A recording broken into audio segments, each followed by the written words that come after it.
and that is something that the government should do. And thirdly, in terms of there are restrictions now. As per the current regulation, you need to spend a certain amount, a certain percentage of CSR activities in the catchment areas that businesses are present in. However, Nepal being the country that it is, with 1,400 kilometers of length and about 250-300 kilometers of width, I think there is an opportunity to spend this money across Nepal. So to that extent, if the scope is widened in terms of identifying impact areas, it can really go to the depths and far reaches of Nepal as a country, the spending. And there needs to be community involvement as well. Many of the spends are focused on urban areas because of this one aspect, that most industries are present in urban areas, and you do kind of spend money in areas around where your establishments are present. So if you can widen the scope, then the whole of Nepal can be covered. With these words, I look forward to being in this session and listening to all of you. Thank you very much for having me, and all the best.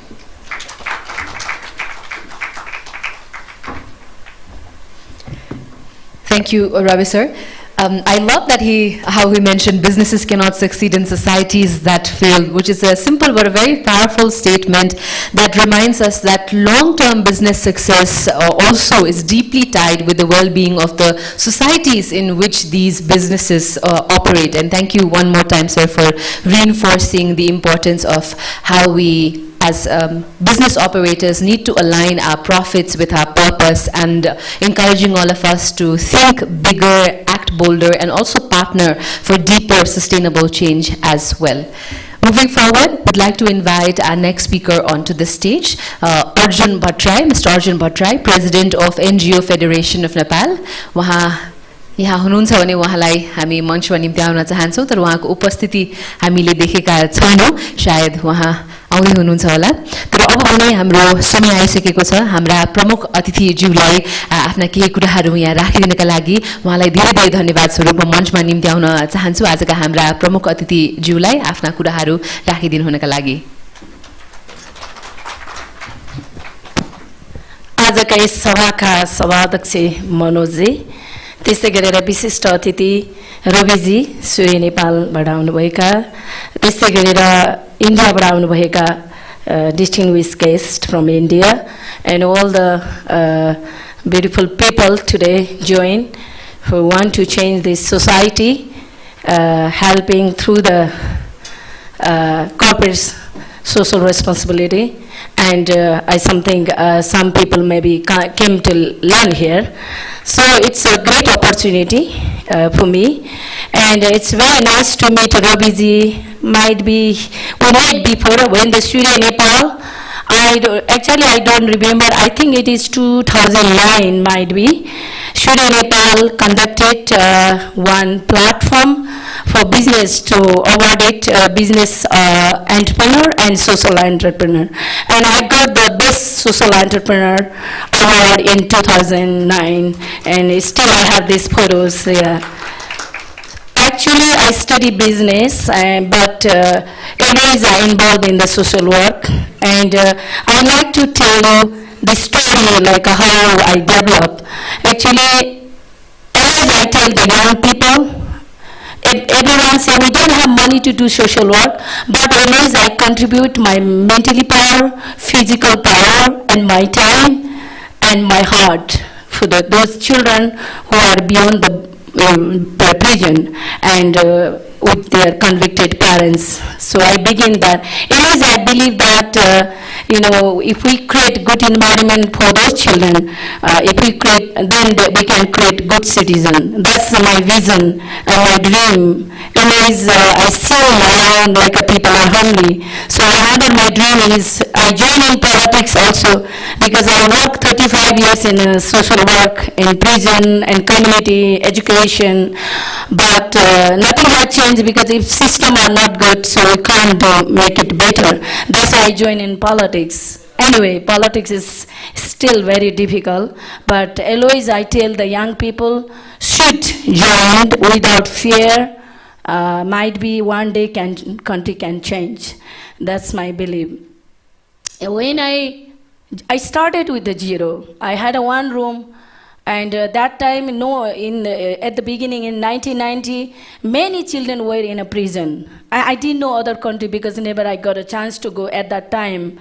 So when I started these children, because no system, only orphan children can go Bal Mandir, but a lot of children, they were in a street and child labor, and they are abused, and I seen the children abused in a prison. Then I start to begin this work in my small room. I began as a mother. I used to take care of them. I used to send them to school, and I used to go to the prison and teach women.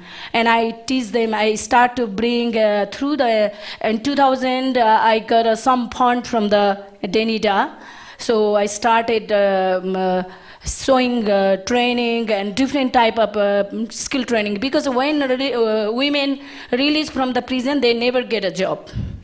I think it is really good for the company also to invest money to social entrepreneur in the social sector where they earn money, because it's not just giving. This is not like a begging, This is not, you don't think that you are giving them and you are being kind, but it is invest fund for your security also. If you don't have good human resources, wherever you have a big company, it doesn't work. Like we need a good people, and we need a good human resources, so that we should invest, all the companies should invest, if they are earning money from that community, they should invest that community to make better, in the different sector, in education sector or health sectors. So this is a win-win, actually. I believe that. And how Manoj is now creating this platform, it's really nice. Very visual, because a lot of people, they talk about the CSR, but nobody can really take it initiative. I think it's taking initiative in a different way. A lot of people invest money for advertise. You can see that. I'm not just against Miss Nepal. Everyone has to create a platform, for a bigger platform, so people, all the young people, we can engage. But a lot of people, they invest money for the advertise and fancy things, but they never see that one child is hungry, who has no food, who has no clothes, who has no health support. You can still see the news in the recently, one Haldar, nobody want to touch that woman, and one Haldar, he went and she did all the abortion case complete, and then even nobody want to ready to give one piece of clothes. So someone give the petticoat clothes, and then she covered this child. That's the situation still we have in Nepal, and I feel same on myself still. I'm just newly in politics. So many things, CSR sectors we can help people in Nepal. And recently Ravi said that, maybe development side, we don't have like 1,000 kilometer might be. We have the length, but still our main highway road is not built properly. Still we can't take like a small car cannot ride there. So many people has not facility, even the plain area. So you couldn't imagine that mountain area. So I think it's not right to tell that, but I seen that a lot of business people is spending money for to build their PR or the government PR or whatever. They do funny kind of party and all these things, but not really spending money for that. Now, if we count every industry and companies who works in Nepal, if they contribute, if we make a system, if they contribute the money for our development, then that benefit everyone. Or if they invest the money for the poverty reduction, actually this works. Because in many countries I have seen that, they charge 1 rupees for electricity, and then they 1 rupees, they increase the electricity and they spend money for the poverty reduction. So that's why also some countries are working that way. That's example we can see also. So we can do also in Nepal. Many people they're using the electricity. Maybe 1 rupees if they save that money and we invest that money for the education or health sector. So we don't have to wait for the government. Actually, you guys are government. All the companies, all private sector or each individual people are the government. They're paying tax, but that tax, where we paying this tax, they should have a right to ask.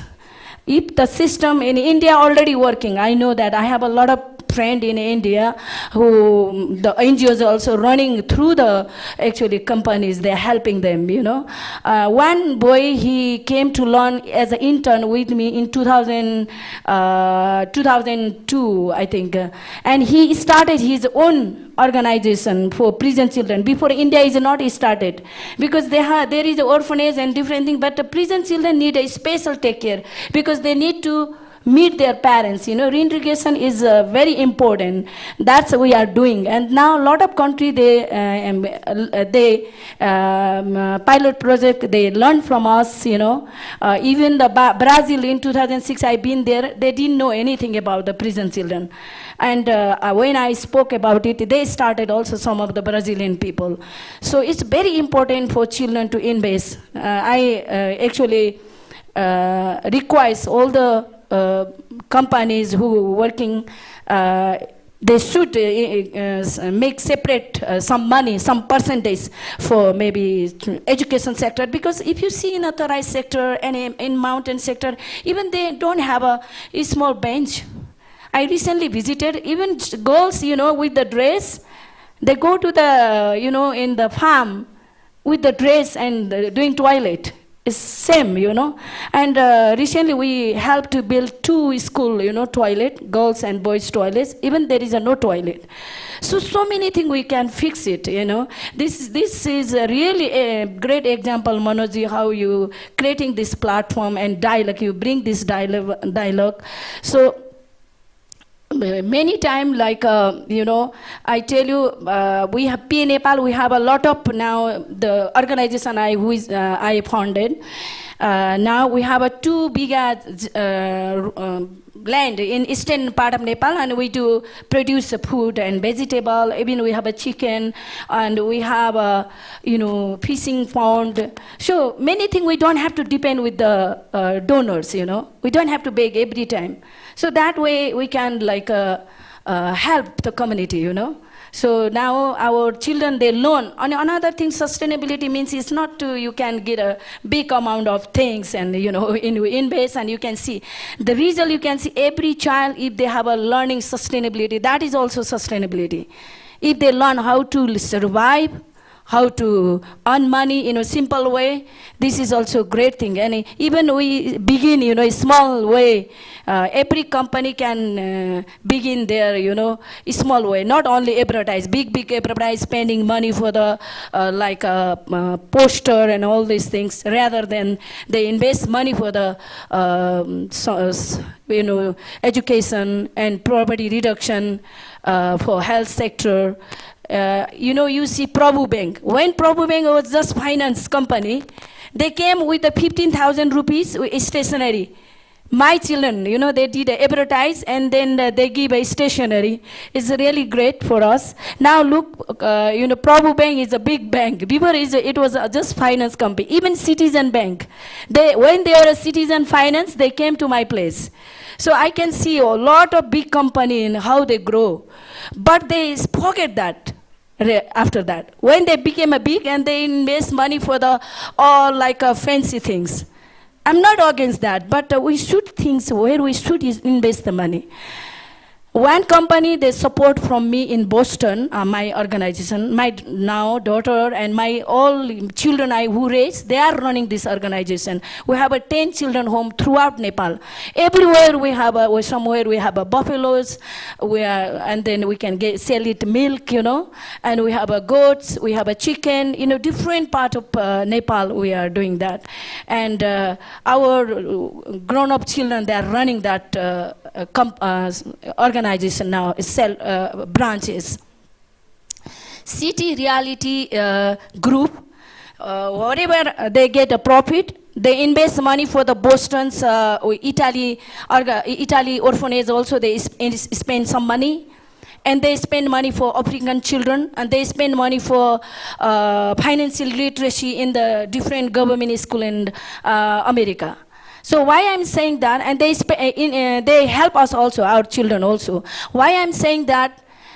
Every country are not perfect. Government are not perfect. Actually, all private sectors contribution make a difference. So that's why, if one city reality group making so much different, so every company can do that. And we have a lot of company. Even India is a neighbor country, so India has a big company. They can also support Nepali children or border side. So actually, we don't need everywhere in government. The government make separate small budget, is nothing happen. So it is a big role for all the private sectors for corporate social responsibility. If they support through that, if everyone has this education and feeling from the heart. Okay, if we invest money, we are investing for children and investing for the good people, and investing for good environment. They have to think that way, not just wasting and negotiating money and giving one person money, pocket to make it full. And someone became a rich and just wasted money, wasted food. I always feel sorry. When I see the big company, I like the way of the bottle of water you are keeping. Because many places, plastic bottle, and they half of the water they drink, and the half of the water they leave it. And they waste, if 1 lakh conference, last time 80,000 people in the Dubai, I said they are talking about the climate change. But 80,000 people spend a lot of wastage, a lot of bottle of water, isn't it? And many places people has not a drop of water to drink. You see? And then we spend a lot of food, and many places people are dying to have one piece of bread. So really we need to think about that. India and Nepal, we are like a family, just neighbor. We have an open border. So it's really nice to talk to the Indian friends also. And I'm really humble. And thank you so much being here. We need to think about who are the deprived group, So I already raised more than 2,000 children by my hand. Still, I'm a little baby, I raise myself. Still, I change the diaper. I change so many diapers in my life and the children give it to their parents, and they have a happy family. Not only children, their whole family, I change their life. So my contribution, one person contribution can do that. It's not just because of money. If you don't lead properly, you cannot run. Today you bring some money and spend somewhere. But it has to go long-term, sustainable. So sustainably also children also, to investing money for children, then we can create good citizen and make better place. Thank you.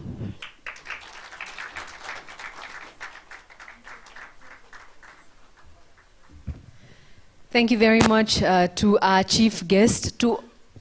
I don't think I needed to introduce our chief guest, but to our friends from India as well. Honorable Ms. Indira Ranamagar has dedicated over 30 years of her life in improving the lives of prisoners and their children as the founder of the Prisoners Assistance Nepal, PA Nepal, and she has also provided shelter, education, like she's mentioned. And thank you very much, Honorable Madam, for highlighting that investing in our children is actually investing in their future, which in turn means investing in our future. And also for highlighting the fact that collective effort in the right direction is very important if you want to see real change. उहाँलाई हामी धेरै धेरै धन्यवाद दिन चाहन्छौँ र एउटा मायाको चिनो पनि हामी उहाँलाई प्रदान गर्न चाहन्छौँ, जसका लागि म म्याडमलाई पुनः एकपटक मञ्चमा आइदिनु हुनको लागि हार्दिक अनुरोध गर्न चाहन्छु र बिफकाफ नेपालका अध्यक्ष पृथ्वीनारायण श्रेष्ठज्यूलाई पनि अगाडि मञ्चमा हामी निम्ति आउन चाहन्छौँ र म उहाँलाई हार्दिक अनुरोध गर्न चाहन्छु यो इन्डो नेपाल CSR Summit हुनका लागि मञ्चमा निम्ति आउँदछु।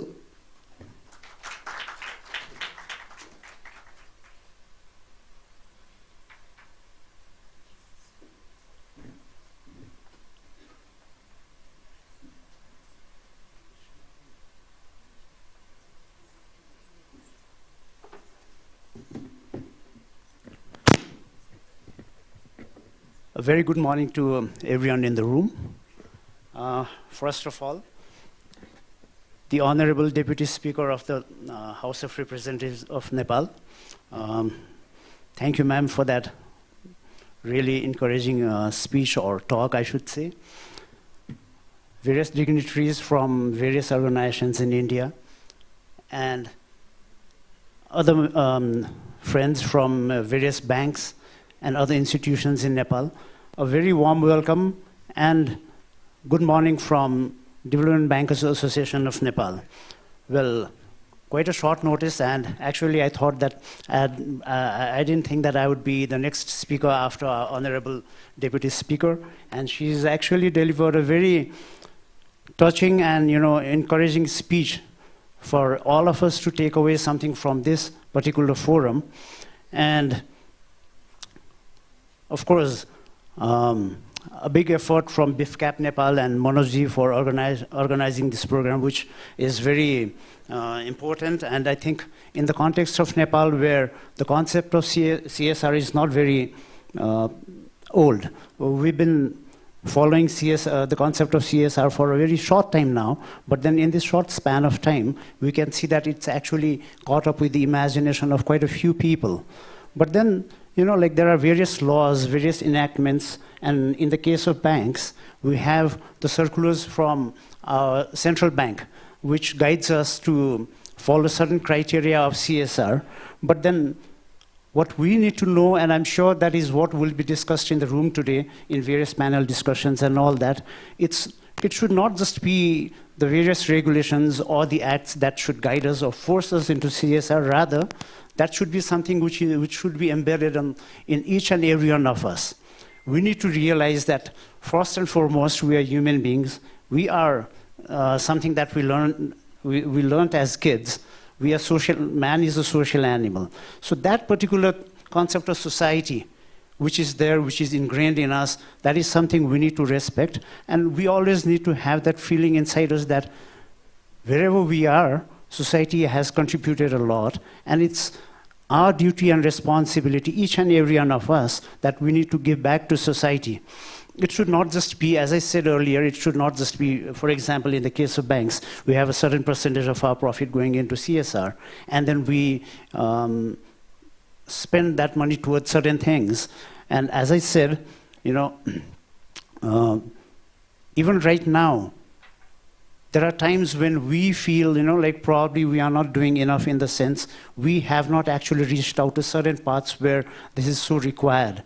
And we even talk amongst ourselves, amongst our fellow CEOs in the development banking sector, that probably we can make a greater contribution if we can actually pull a certain percentage of our CSR fund and then make a notable contribution to one particular sector where that is required. So, but then, as I said, CSR is still in its infancy stage in Nepal, and it's going to take some time for us to understand. But, just taking it a bit further, as Honorable Ma'am, she just mentioned, it's not just about money, it's the thought that counts and the effort that we can make towards making it possible. Whenever we say CSR, we always talk about making contributions financially, but then most of the times I see, especially in Nepal, in so many organizations, I think a small concept of CSR can be initiated by, from our staff members itself.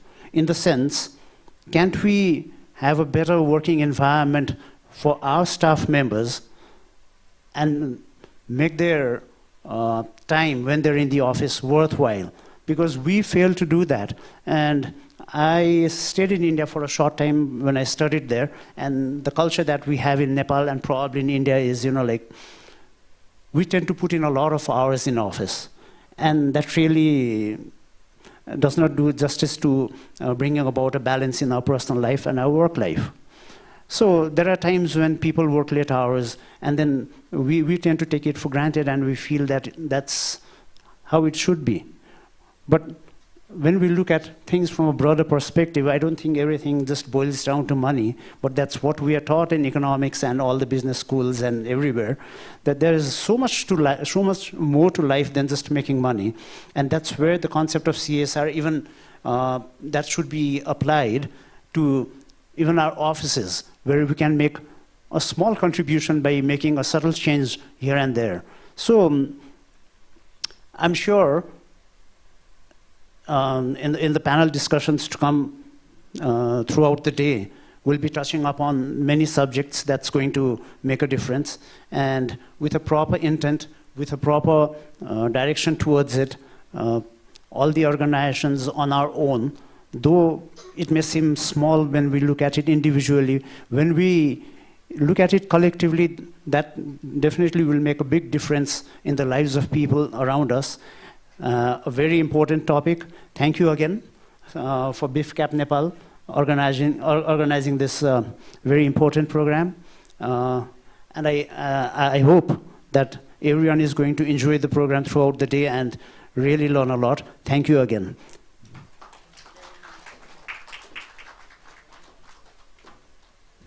Thank you very much to Mr. Suyog Shrestha for highlighting the key aspects of CSR and how also mentioning the fact that there is most definitely a lot of room for improvement when it comes to CSR initiatives and activities here in Nepal. I also see a room full of people who are directly and indirectly involved in shaping the CSR initiatives of their individual companies as well. So very, very glad to have all of you on board in this very important discussion as well. Moving forward, I'd also like to invite and request Mr. Arjun Batray, the President of NGO Federation of Nepal, to please share a few words in this August gathering. उहाँलाई पनि जोरदार तालीले मञ्चमा स्वागत गरिदिनु हुनका लागि म यहाँहरु सम्पूर्णलाई हार्दिक अनुरोध गर्दछु र अर्जुन सरलाई पनि आफ्ना केही कुराहरु राखिदिनका लागि हार्दिक अनुरोध. Thank you very much. Good morning, namaste everyone. Honorable deputy speakers, guests, ladies and gentlemen. First of all, I'd like to thank on behalf of Nepali Civil Society, NGO Federation Nepal to organizer. Also, we are associated with these programs. However, we are unable to contribute a lot because we had lots of other programs in this day. Even today, I am coming, leaving my board meetings of the NGO Federation Nepal. I think you know that NGO Federation is an umbrella of 6,700 NGOs in Nepal, and is a larger civil society platform working since 1991. So it's very important discourse on CSR. I think it's not a new discourse. However, we have to rethink and we need to discuss on other way. It means we need to little bit understand the concept of CSR not only Nepal. I think in India already lots of engagement, lots of policy laws already in there, and a very transparent way they are doing. So I think I am here to listen a lot from Indian colleagues and other who are working in the other countries. This is very important, as our deputy speaker mentioned this morning. Like it need to be transparent, it need to be open. So as NGO community also, we are looking to the business partners and banks and other communities how they are operating in Nepal. So as I know, 1% CSO contributing in Nepal, from different way, but sometimes they're going in within their foundation. So as NGO Federation now, started discussion and dialogue with a private association. Even we are discussing in the FNCCI and other CNI and other, industry associations. So how we can work together and how we can, really, make to transparent, open, and it should be a competent way to, distribute their resources. The other important things Nepal now, we got a lot of political, all kinds of rights, as we understand, we have a civil and political rights already established. But lots of issue we have to do on economic rights. So NGO Federation already highlighted very important two issues. First is a social enterprise. So we are starting, for the best social enterprise policy. So as I am leading that, even the social enterprise policy. So last year with the SWC, we organized one national consultation on social entrepreneurship. However, unable to publish the policies. So this year also we are going to organize one national social enterprise conference or symposium to make a better policy and social enterprise. And then main aspect of like how can integrate in the CSR. So I think this summit will bring some specific critical issue and agenda in Nepali context, even like in some experience from India, then we can incorporate in the next summit. So I like to request to organize at least make some better way forward that we can incorporate in next social enterprise summit.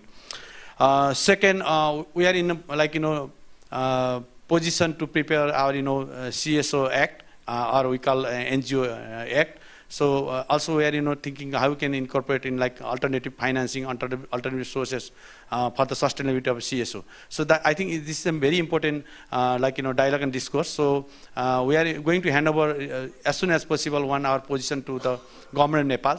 So this meeting, I think if you share what the better way to that CSR funding that can part of this NGO sustainability agenda. So I think it's very important to bring that perspective also in this today conference.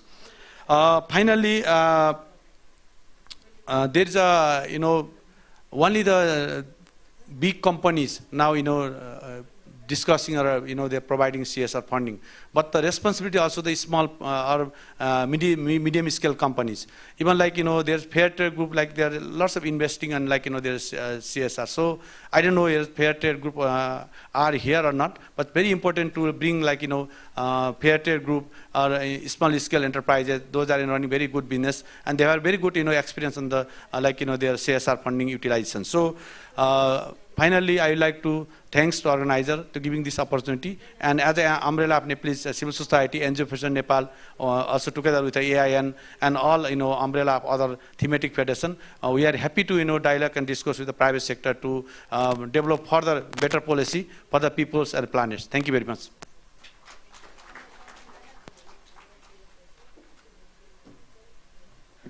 Our gratitude towards Mr. Arjun Batray as well for sharing his thoughts in this August gathering. Ladies and gentlemen, we are now moving forward with our very first panel discussion, which is on developing a strong CSR framework in Nepal, lessons from India and global best practices. So हाम्रो पहिलो प्यानलको सुरुवात हामी एकैछिनमा गर्नेछौँ। म हाम्रा volunteer बहिनीहरूलाई अनुरोध गर्न चाहन्छु उहाँहरूलाई यो टोकन अफ एप्रिसिएसन ल्याइदिनु हुनका लागि म अनुरोध गर्न चाहन्छु हाम्रा सम्पूर्ण विशेष अतिथिज्यूहरूको लागि पनि र पुनः एकपटक यहाँ उपस्थित हुनुभएका सम्पूर्ण अतिथि महानुभावहरूलाई हामी धेरै धेरै धन्यवाद पनि ज्ञापन गर्न चाहन्छौँ। यहाँहरूको बहुमूल्य समय हामीलाई प्रदान गर्नुभएर आजको यस कार्यक्रमलाई सफल बनाउनु भएकोमा पनि यहाँलाई कार्यक्रमको बारेमा जानकारी दिनुपर्दाखेरि हामीसँग 4 वटा प्यानल डिस्कसनहरू आज रहनेछन्, जसमा सबैभन्दा पहिला हामी प्यानल डिस्कसन गर्नेछौँ developing a strong CSR framework in Nepal, lessons from India and global best practices. यो प्यानल डिस्कसनमा लाइक द टपिक सजेस्ट नेपालमा सशक्त CSR ढाँचा निर्माण, भारतको अनुभव र अन्तर्राष्ट्रिय उत्कृष्ट अभ्यासहरूबाट सिकाइ, हाम्रा नेबरिङ कन्ट्री भारत र सँगसँगै विश्वव्यापी रूपमा पनि के कस्ता बेस्ट प्र्याक्टिसेसहरू भइरहेका छन् र त्यसबाट हामीले नेपालमा पनि कसरी त्यसलाई इम्प्लिमेन्ट गर्न सक्छौँ र त्यसबाट के सिक्न सक्छौँ भन्ने विषयमा हाम्रो यो पहिलो प्यानल डिस्कसनले छलफल गर्नेछ भन्ने जानकारी म गराउन चाहन्छु।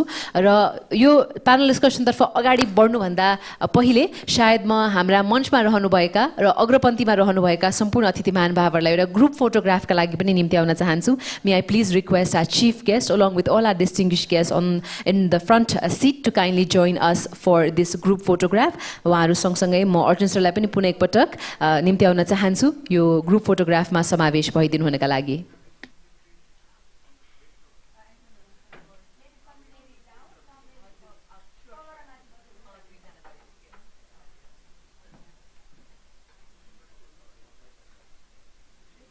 धन्यवाद ज्ञापन गर्न चाहन्छौँ।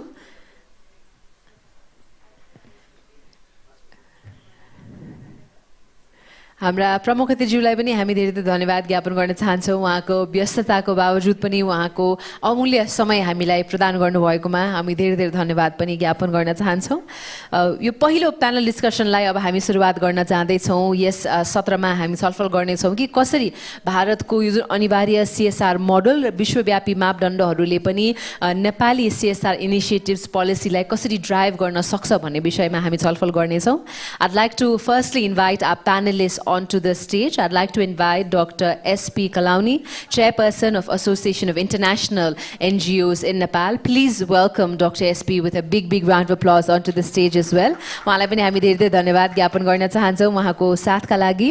We'd also like to invite Mr. Rakesh Karn to kindly join us onto the stage, Country Director of Nepal Z Foundation. Thank you very much, sir, for your presence and requesting him to kindly join us as a panelist in this session. We'd also like to welcome Mr. Arvind Rana, Head of Medicinal Plants Bioresource Division, INDO-NEPAL Private Limited. Thank you very much, sir, for your gracious presence in this very first panel discussion. We'd also like to invite Ms. Charu Mishra, CEO of AMRTM, an initiative by Dholakai Foundation. Thank you very much, madam, for your gracious presence and participation in this panel discussion. And to bring them all together and to bring out the knowledge of all our panelists, I'd like to invite our moderator, Vishnu Raj Uprethi, PhD, former Executive Chairperson of the Policy Research Institute as well. We are delighted to welcome Mr. Vishnu Raj Uprethi as the moderator of this session, who will be bringing out the best from all our panelists as well. So your पहिलो panel उहाँको लागि पनि जोरदार तालीले उहाँलाई स्वागत गरिदिनु हुनका लागि म हार्दिक अनुरोध गर्न चाहन्छु पहिलो प्यानल डिस्कसनका लागि हाम्रा प्यानलिस्ट सँगसँगै हाम्रा मोडरेटरहरू तयारी अवस्थामा पनि हुनुहुन्छ र प्यानल डिस्कसन पश्चात हामी फ्लोरमा पनि केही प्रश्नहरूको लागि ओपन गर्नेछौँ त्यसै कारणले यहाँले पनि ध्यान दिएर सुन्नुहुन्छ होला र यहाँको पार्टिसिपेसन पनि एन्डमा आउनेछ होला भन्ने अपेक्षा हामीले लिएका छौँ ढिला नगरिकन I'd now like to request our moderator for this session to kindly take over.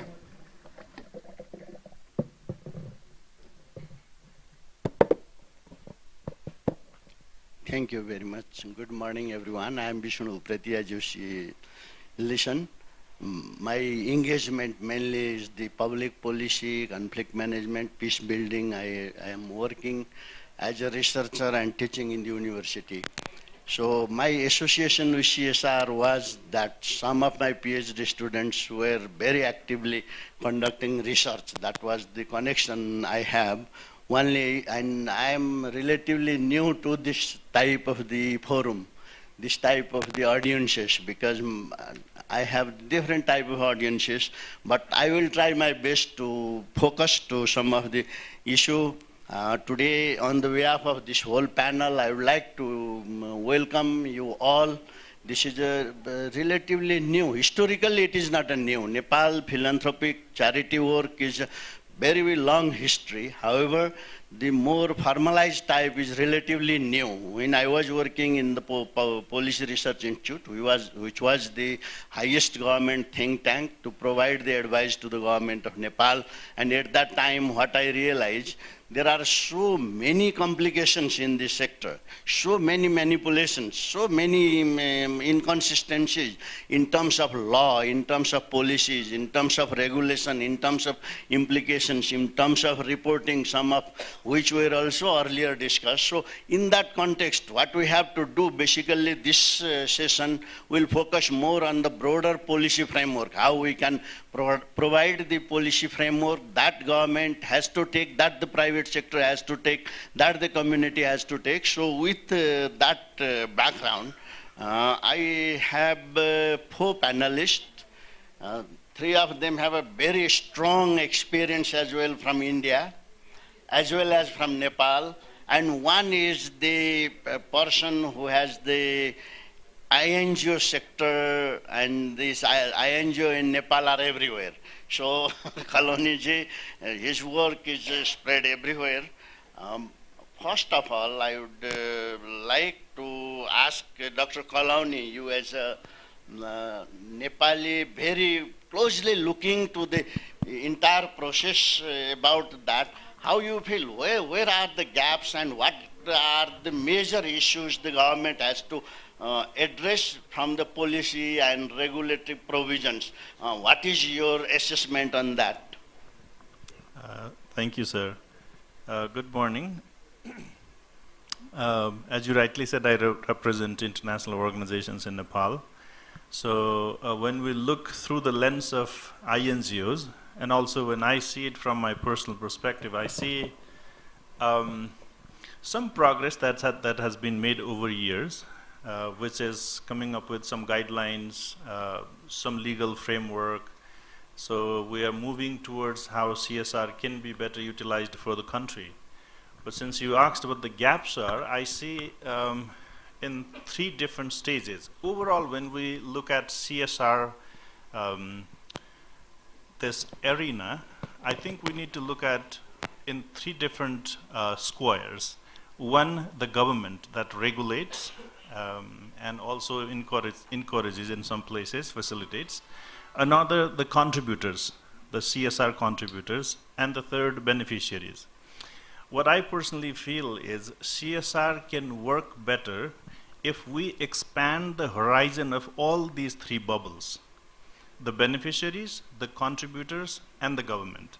I mean, you may think like, how do you expand the horizon of the government? Government is government, there's limit. But then I think like our Honorable Deputy Speaker mentioned earlier, you are also the government. So I'm borrowing her words and saying that how can the contributors participate in the process of governance of CSR? That is one angle to look at how we can improve this sector.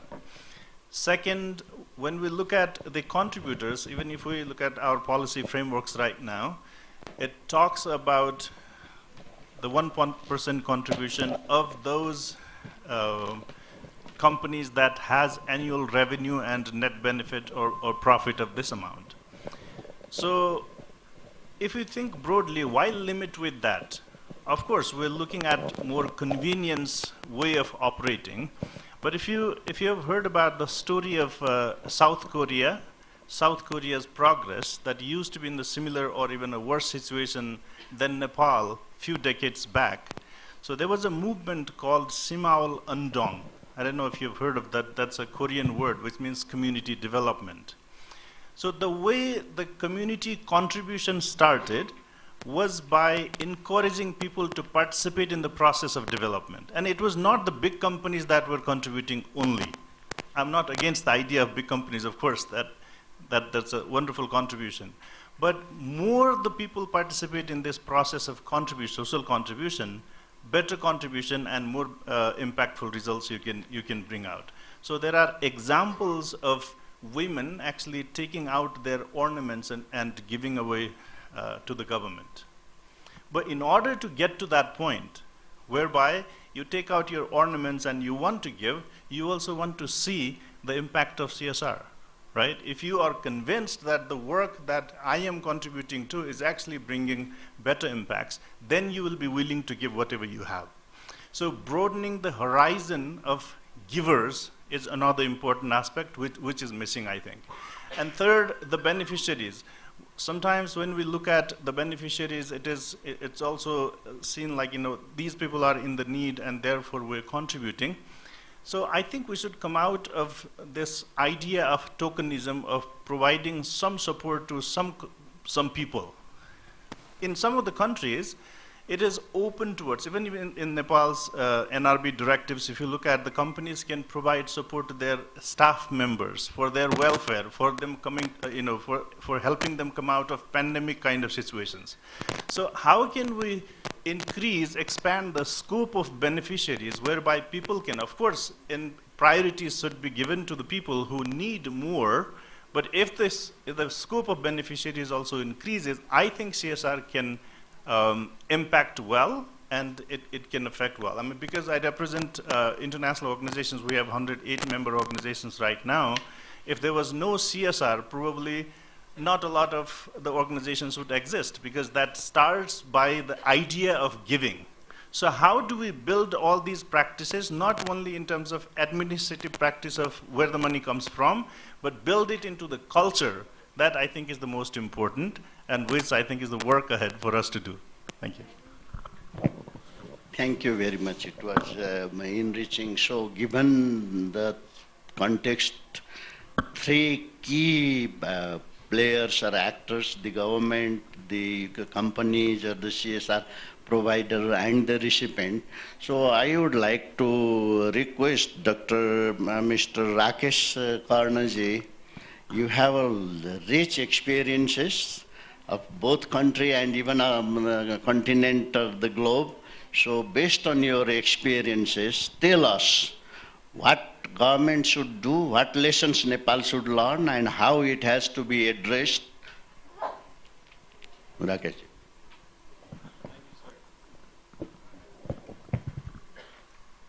Thank you, sir.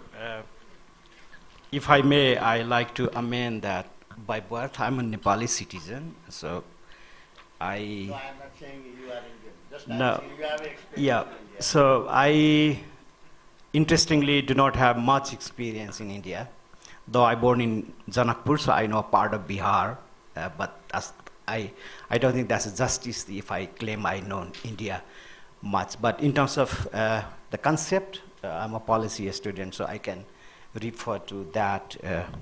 So I think coming back to Nepal, and there is a lot we can learn from India, because if you compare the CSR framework and practices, India perhaps has the best, not best, but most appealing CSR framework in terms of law enforcement, coverage, and compliances that other countries have to learn from. And especially in Nepal, given the socio-economic dynamic and our trade deficit with India, I think there is a lot we can really trade off about CSR.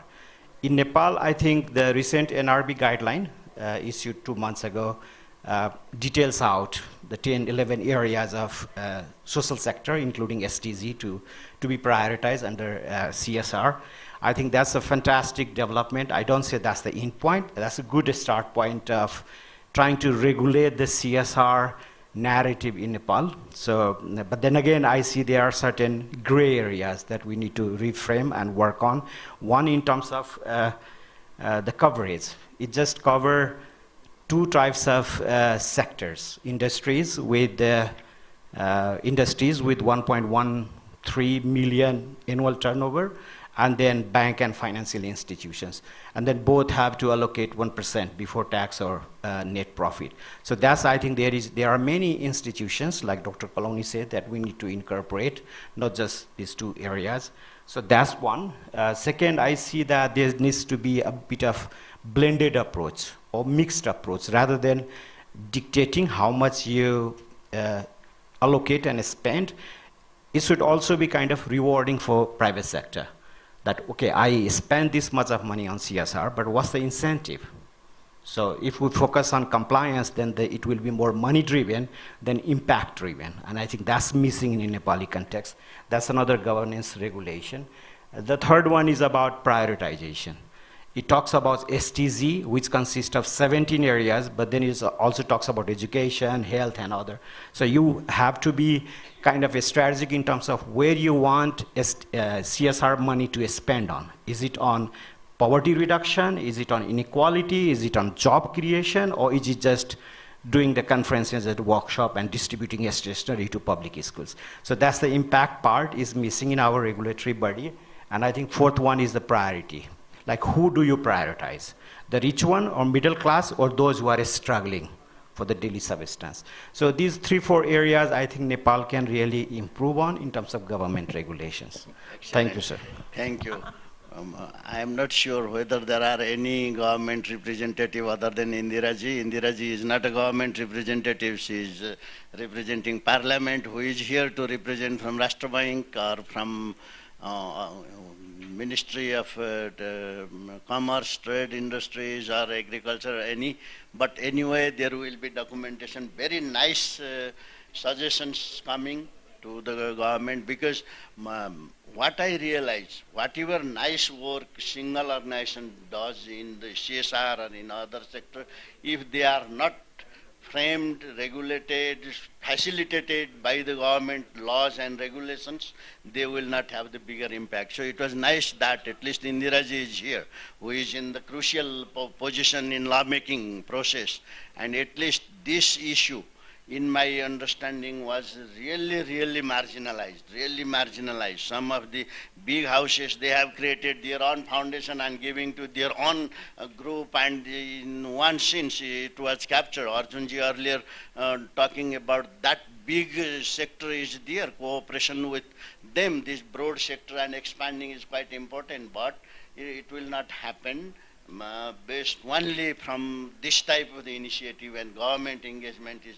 important. You want to add Yeah, very I quickly? think since the Honorable Deputy Speaker is here, there is one bill submitted in the Parliament about blended finance. There is also there is also issue of SDG financing gap. So Ministry of Finance is also talking about innovative financing. So I think CSR is one of the untapped area for us to really look at. You see, that is the problem here. Every minister, everyone wants to do, there is a CSR. Yesterday, I was meeting one Vice Chancellor of the University of Madan Bhandari. He was desperately looking for the CSR funding for the innovative research. Many other ones, but the real issue is how to frame it, how to bring into the public access more transparent way. That is quite important. We have the Charuji from India, isn't it? So you have a good experience and you have also some suggestions. Please suggest that how we can make it more effective, efficient. What is your experience? What we shouldn't learn from India and what we should learn from India? First of all, I would start from saying that it's so grateful to see so many young minds here in the room, and that says about the requirement and the purpose for which all of us are gathered here. I'm sure it is going to be a great learning for both India and Nepal. Talking about what one should learn from India. So for India, the CSR journey has been very transformative. Before 2013, when there was no CSR policy, still it was looked at a charity perspective. So there was a lot of family philanthropies who are still doing the philanthropy work as they were doing back in before 2013. So there were Tatas, there were Birlas, there was Adanis, who believed that giving back to society will actually make their goodwill strong. And also, as Sir mentioned, if the business wants to succeed, they have to give back to society. They have to make sure that the communities are with them, grow with them, and also learn from what businesses are doing and how it is returning back to the community. When CSR policy, India was the first country to make it legal as a CSR policy, which talks about what should be considered under the policy, what should not be considered, and how the journey would look like for a corporate. Though initially it was not perfect, it took us 10 years to also learn and also revive our policies. I'm not saying that when the policy was made, we are still continuing that policy. No. We also revived, we also learned from our mistakes, and that's how we kept on reviving and modifying the policies. And in 2021 we made few changes that talks about, okay fine, someone is putting their money, investing the money, then there has to be a social rate of investment, return on investment. So people started talking about, okay, what is the social impact? People started doing social assessment of where the money is being invested and how it is being utilized. Has it reached to the person it was supposed to reach? So all of that tracking, monitoring, evaluation started. Before we understood that CSR is not only anybody can do it. No. It is highly professional sector now. You need people who have studied how all of these things are done. They know how social audits needs to be carried out, how the blended finance needs to be put in picture. So everything that you see India is doing is not something anybody can do. No, people need highly qualified, highly learned people to come into the CSR picture. And that's why government started having consultants from big institutions to work with them for the CSR policies to be made. Normally we see that companies do or invest around their business areas. But now it is being said that no, you cannot only work around your businesses, you have to see beyond that. So all of these are the learnings. Finance is there, funders are there, but are we really want to fund for the activities that we want, or it's a community's requirement. So there has to be the feasibility studies. There has to be a lot of research that should be goes around one to make the right choices. And that's why I say, if you want to invest your money, if you want to fund some project, there has to be the alignment of the businesses, and that's why we say there has to be the business with perspective. There is always the 3 P's that we talk about: people, planet, and profit. How you want to put your profit to the people and the planet. So when I see the logo of INDO-NEPAL, I can see something humanized version. There is a planet, there's the earth. So all of these things are related. We should also think about, okay, fine, are we really want to put our money for the people, or are we also thinking about animals? Because they also come under the planet, they're also a biodiversity. So there has to be a 360-degree approach. When you think that even if you want to put your 1 rupee, how it is going to come back to you with a social impact, and that is your return on investment. So that we call it as a social return on investment. So all of these things, I think India can suggest, and also we say that, there has to be a learning. Things change situational. When COVID happened, we started investing in, disaster reliefs. So more money goes into biochemicals and all. Now the India-Pakistan happening, so now more money is going into the drones and all. So it keeps on changing with the situation. So we have to keep up with what we want to do with our money, how we want to channel our money, so that we also say that yes, there is an impact. We have to put a strong mechanism to analyze and assess those impacts, and then we say yes, 1 rupee has this much of return, and that's how we have to progress, and we have to make the policies. Thank you. Excellent suggestions. Can you explain us, not explain, just share with us that is there a special law relating to govern the CSR in India, or it's other procedures? So we have CSR Act 2013. CSR Act, okay, thank you. Yes, so there is a Companies Act which states that what a CSR needs to do, what companies have to take over in order to invest their money, and everything is laid down in the Act particularly. The second very quick question we have, how the transparency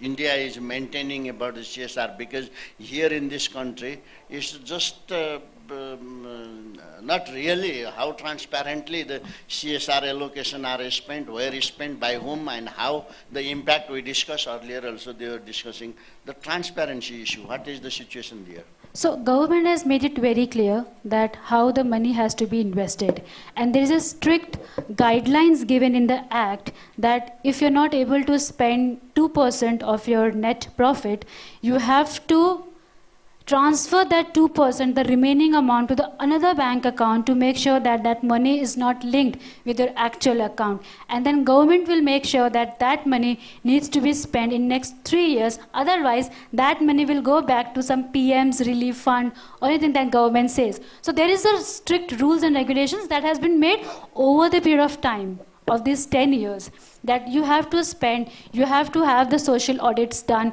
you have to have the third-party impact assessment done. So we have the institutions like TISS and IITs who does these impact assessments for the organization in order to make sure that the money has been invested right, the compliances has been properly marked, and it's not only money going, it has to have the impact in a sustainable manner, long-term manner.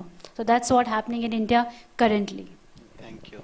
Arvindji, you are really expert. Day before yesterday I was listening to you. You have such a rich ground experiences as well as the broader perspective.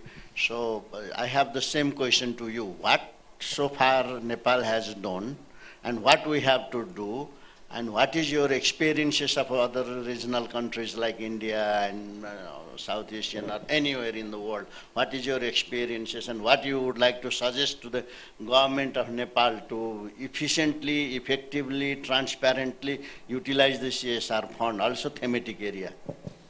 Good morning everyone present here and to my fellow panelists.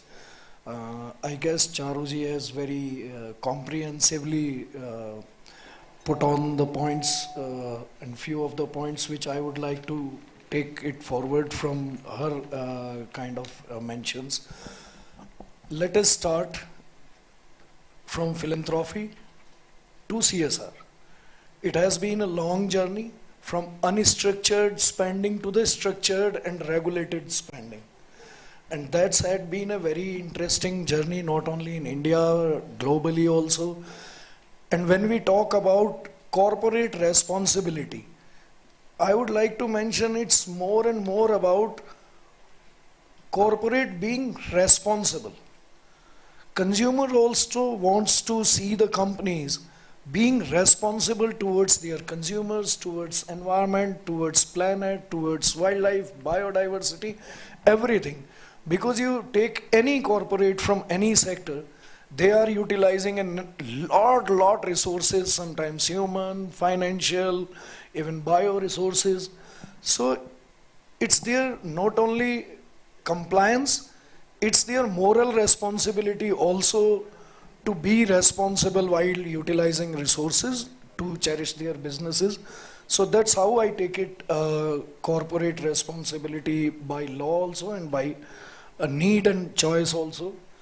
Secondly, which I feel, and Charuji very well mentioned it, CSR needs to be institutionalized in the government, in the policy, and in the corporate mindset. What happened initially that when CSR was introduced, mostly it was being taken care by the financial or legal experts of the company, which were not at all expert of doing all these activities. They were just doing it, release the money, get the utilization, file the compliance, that's it, we are done. But slowly people evolved, corporates evolved over a period of time, and as Charuji said, that everyone started hiring expert CSR professional from social sectors, from even kind of different social arms like monitoring assessment, impact assessment and all that, social audits and all. But during institutionalization, the biggest problems corporate faced to find a credible partner for implementation. Whom should we allot the money? Whether it will be utilized, or I will use another word which might not be liked by many, consumed. There is a huge difference between consuming the money and utilizing the money. So there was a big dilemma how to select all those partners. Then Government of India came forward with the help of Niti Aayog and I guess Data Center, and they established a portal, Darpan, where all the NGOs got registered, their credentials were tested, their credibility was tested, their financial transparency was tested. So a lot of homework for corporates were reduced. So you go to Darpan portal, if you want to find an NGO for a particular area, for a particular activity, you go there and your life becomes easier.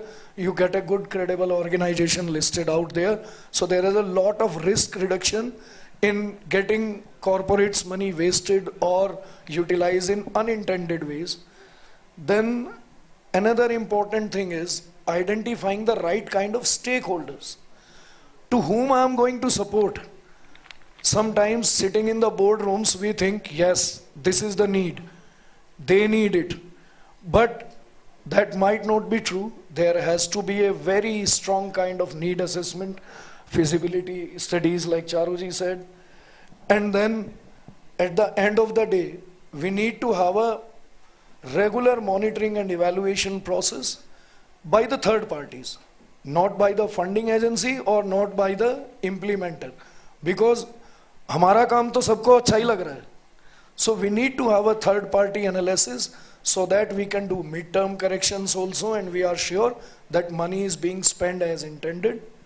Then third is all the CSR from the corporates, either by choice or by compulsion or by smartness, it has to be business aligned.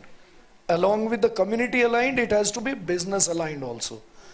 I'll just put an example like Dabur. We are an Ayurvedic company. We utilize a lot of natural resources.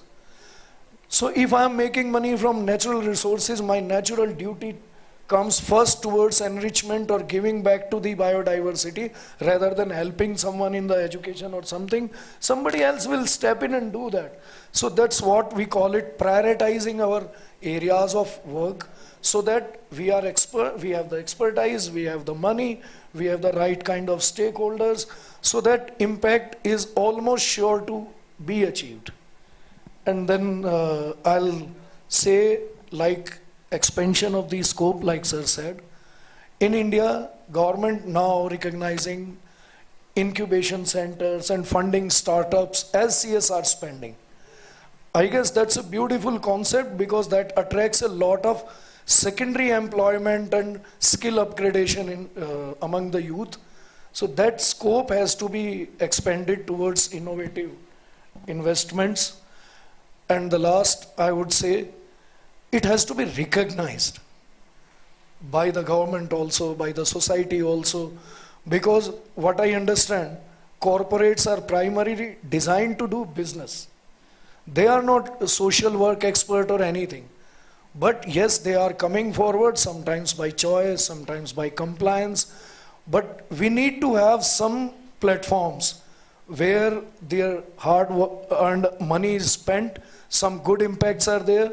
So they should be recognized. Like in Nepal, we have a highest taxpayer ceremony or domestic taxpayer ceremony.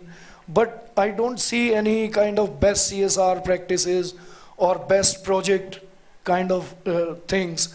If those recognition comes from the government, I guess there are a lot of other corporates who will try to institutionalize it, internalize it as a policy, not as a compliance or liability. Very short, very Thank personal question. So Dabur Nepal is not recognized for its CSR contribution. What is your experience? No, it's not about Dabur Nepal. I'm talking about in general. No, but that is theory. I am asking about the practice. So what is your experience? Because Like you are in also India, here in Nepal. there are many platforms and many organizations which analyze the kind of work different corporates are doing, and then they are rated the best CSR practice or best spending, like that. Thank you. So it's about a general for everyone who is doing CSR. Okay, good. Thank you. Thank you, sir. So you really raised so many very heavy issues, which are also started debating here. Our health minister, he wanted CSR money for the insurance, health insurance, etc. Some universities are trying to do for the innovative research.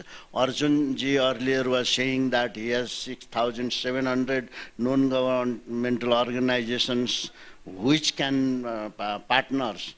And there are INGO is another big players in this country, and they are also supporting different agencies. So here, what I realize, in one side, there is a little bit unclarity about this, all with whom to partner, how to partner, etc. The other side, there is a big demand, and also the third side, there is a resources.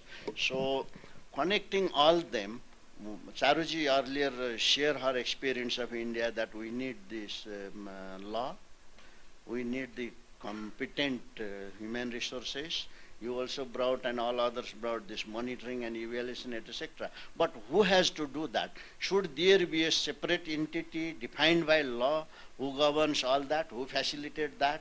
Or the CSR group can give their contribution of 1 or 1.5% to the central fund, and then it goes to, for example, to the health insurance, or for example, to the university's research, how it has to work.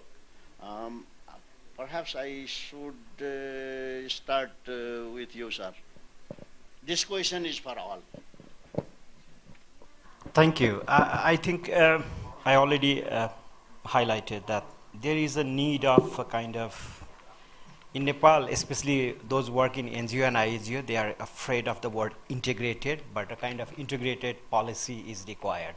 That's missing, because NRB, the Enterprise Act, they are regulated by different entities. So there is a need to have one consolidated place. Like in India, you have CSR portal, and it gives you information about what, where, how.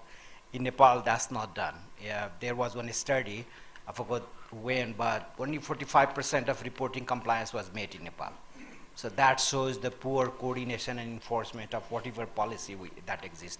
So one, we need to have a kind of, I would say, semi-autonomous body. It should not be within 100% bureaucracy. For example, Nepali Pradhan Mantri Daivi Prakop Kos. There are a lot of money, Sainik Paropkar Kos, a lot of money. But when there is a disaster, they always ask for money. Social Security Fund, they cut 1% of whatever, but then when is a need, there is no money. SSF is cutting a lot of money from NGO, INGO sector, but now because of these global changes in donor dynamic, hundreds of our people are unemployed, and now they cannot get their money back until they turn 60 years old. So like you said, Charuji, many young people are here. If they deposit their hard-earned money, they have to wait until 60 years to get the money back. What do we do with that money when you turn 60?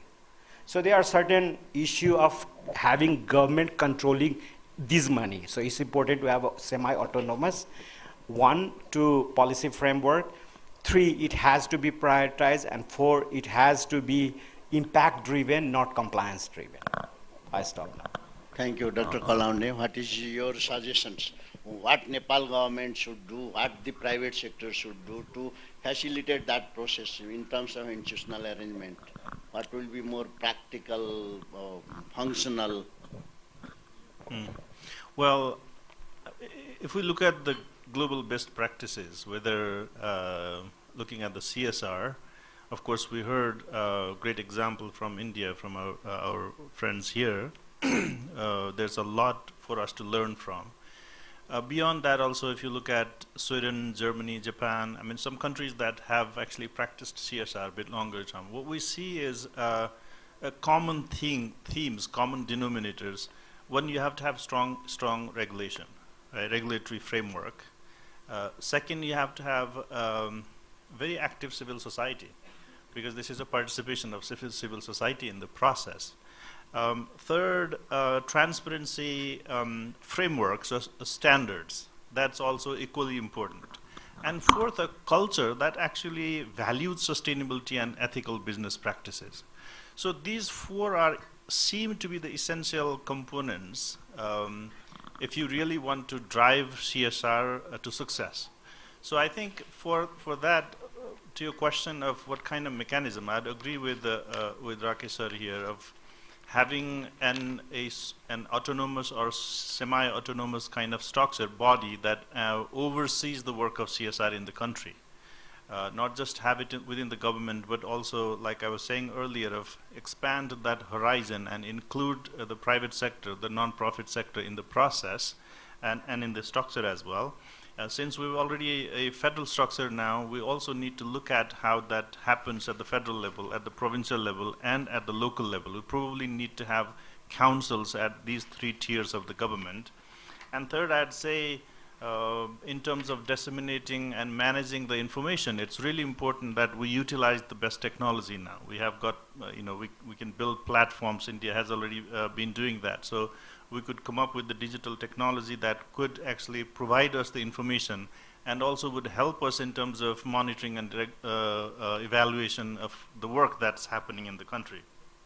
And it is also important for us to have the indicators defined of what we are trying to generate through CSR and what we are trying to, where we're trying to utilize and what we're trying to achieve through this.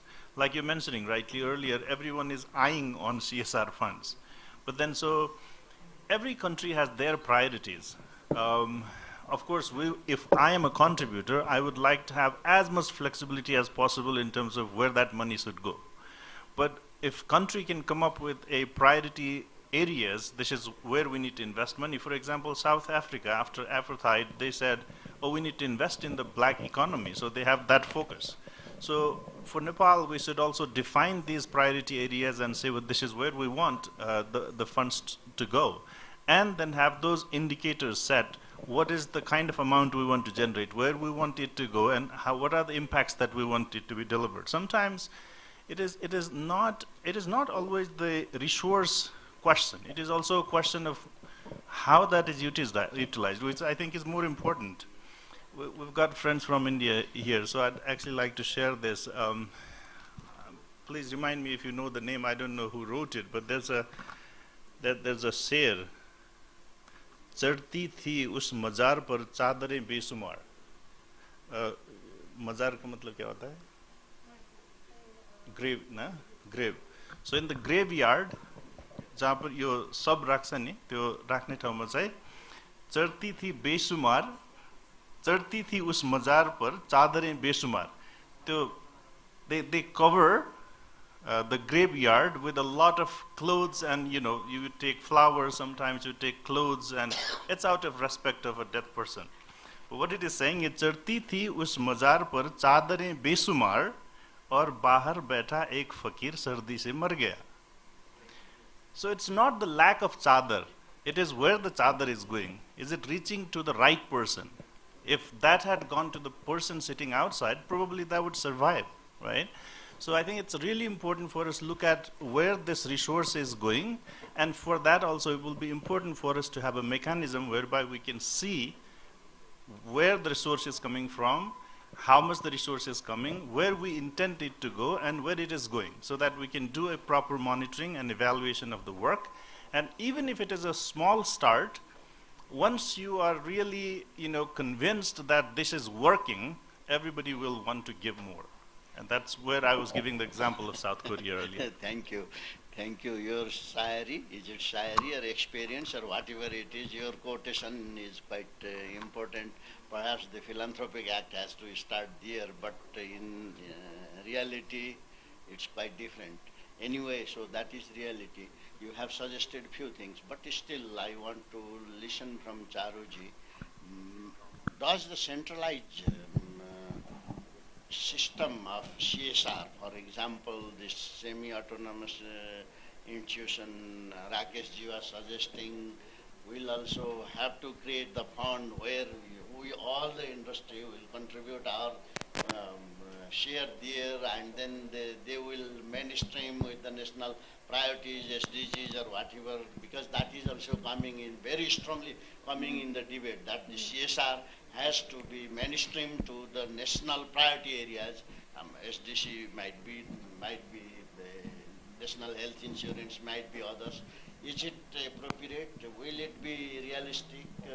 How the private sector will feel? What is your experience? Does this type of the arrangement in any part of the world? So reflect on that, whatever you can share with us. So if I answer this question from India's perspective, so looking at the country like India with highest demography and one of the biggest economy, where a lot of industries have been established in last few years and it's still coming. So for India, I think why government made it an act and also a mandatory to make sure that the money, so money is not a problem for India. How it is pooling into is also something that has to be looked upon. As sir mentioned, we cannot put bedsheet over bedsheet and someone is dying outside. So we have to make sure, I mean that's well said, and it is correct also, that we have to make sure that the money is going in a direction where it is required, where there is a need, and need as in not, yeah. So for India, every company who are eligible for the CSR, they have their different CSR committee. Okay, the CSR committee is a group of people from different sectors. They are from NGOs, they are from companies, they are from compliance, they are from government. So all of these different people coming from different area forms a committee. And that committee defines the CSR policy for the particular company. So where the money should go, so there is a section 7 given in India CSR Act wherein all the activities has been laid down where you can invest your, put your money. But you cannot do everything. Otherwise, there will be no social impact at a larger scale. So you have to define your own space, whether you want to put your money in strengthening the education system, or for that matter skill development, or for that matter livelihood. In that also what particularly you want to do. If it is education, whether it is infrastructure you want to cover, or the quality education you want to cover, or you want to have the attendance system or the digitization of the records happening in the school. So everything from now in government schools are, register maintained. But are we really want to make it a handwritten things, or we want to digitize? So everything is there in the act. You have to find your own niche where you want to put your money, and that is being decided by the committee, which is separate from the business, because business only understands earning profit. But these people understand how these profits should be channelized in a way wherein we are compliant also. At the same time, we are serving the society in the best way possible.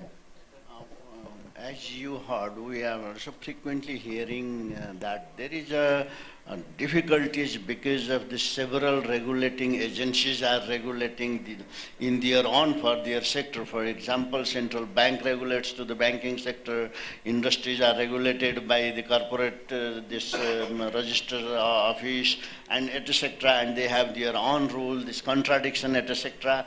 How this problem India have sorted out?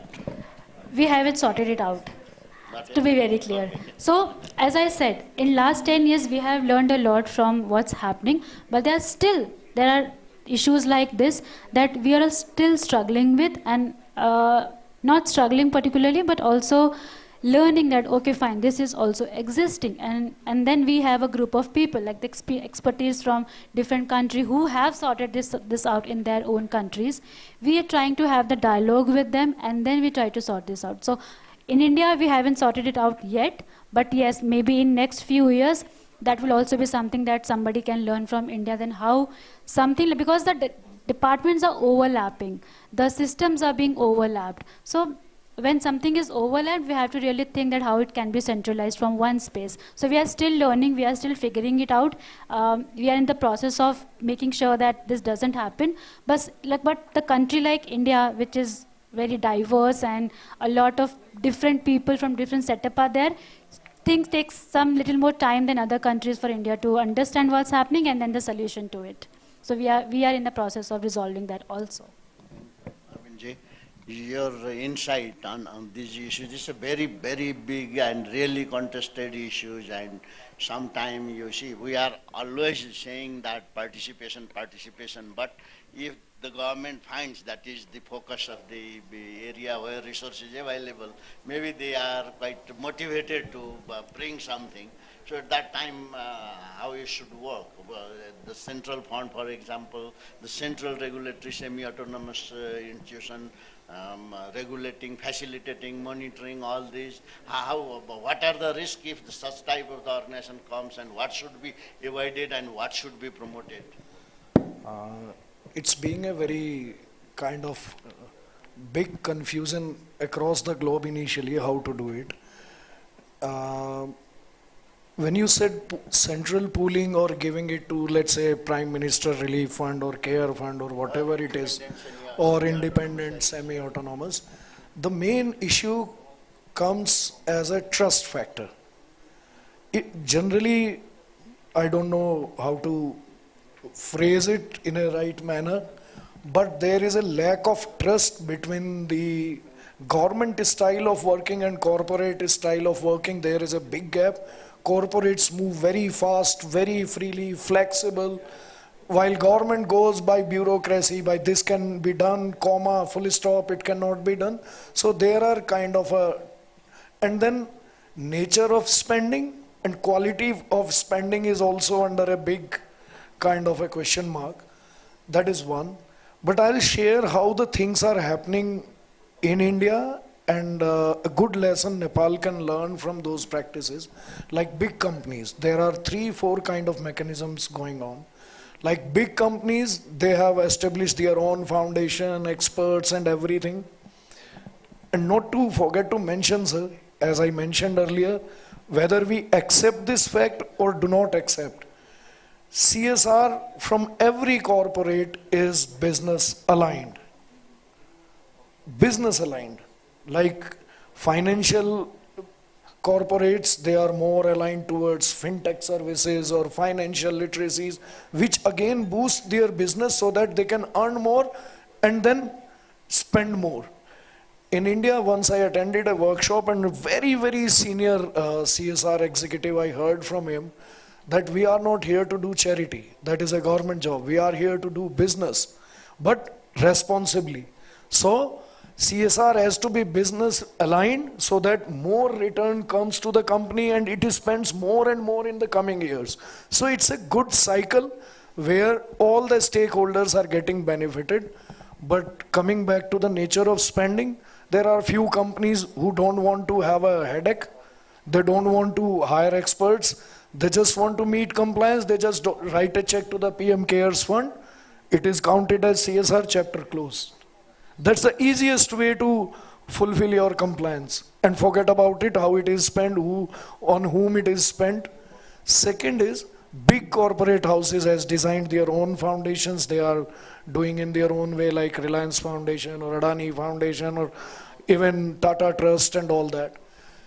Then there is a new innovative approach is coming up for middle-sized companies. They are making alliances like Millennium Alliance, and there are a few other alliances also, where 8, 10, 20 companies pool their money together in an they make a separate vehicle, SPVs for that, pool in their money, because my money alone might not be good enough to fund a big project, which will make a bigger impact.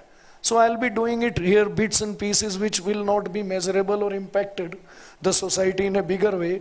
So let's pool in the money, make it a big pool, and fund some good projects, and this social venture or SPV will do the monitoring, evaluation, impact assessment, and submit back the reports. They select the stakeholders, they identify the NGOs, that common platform.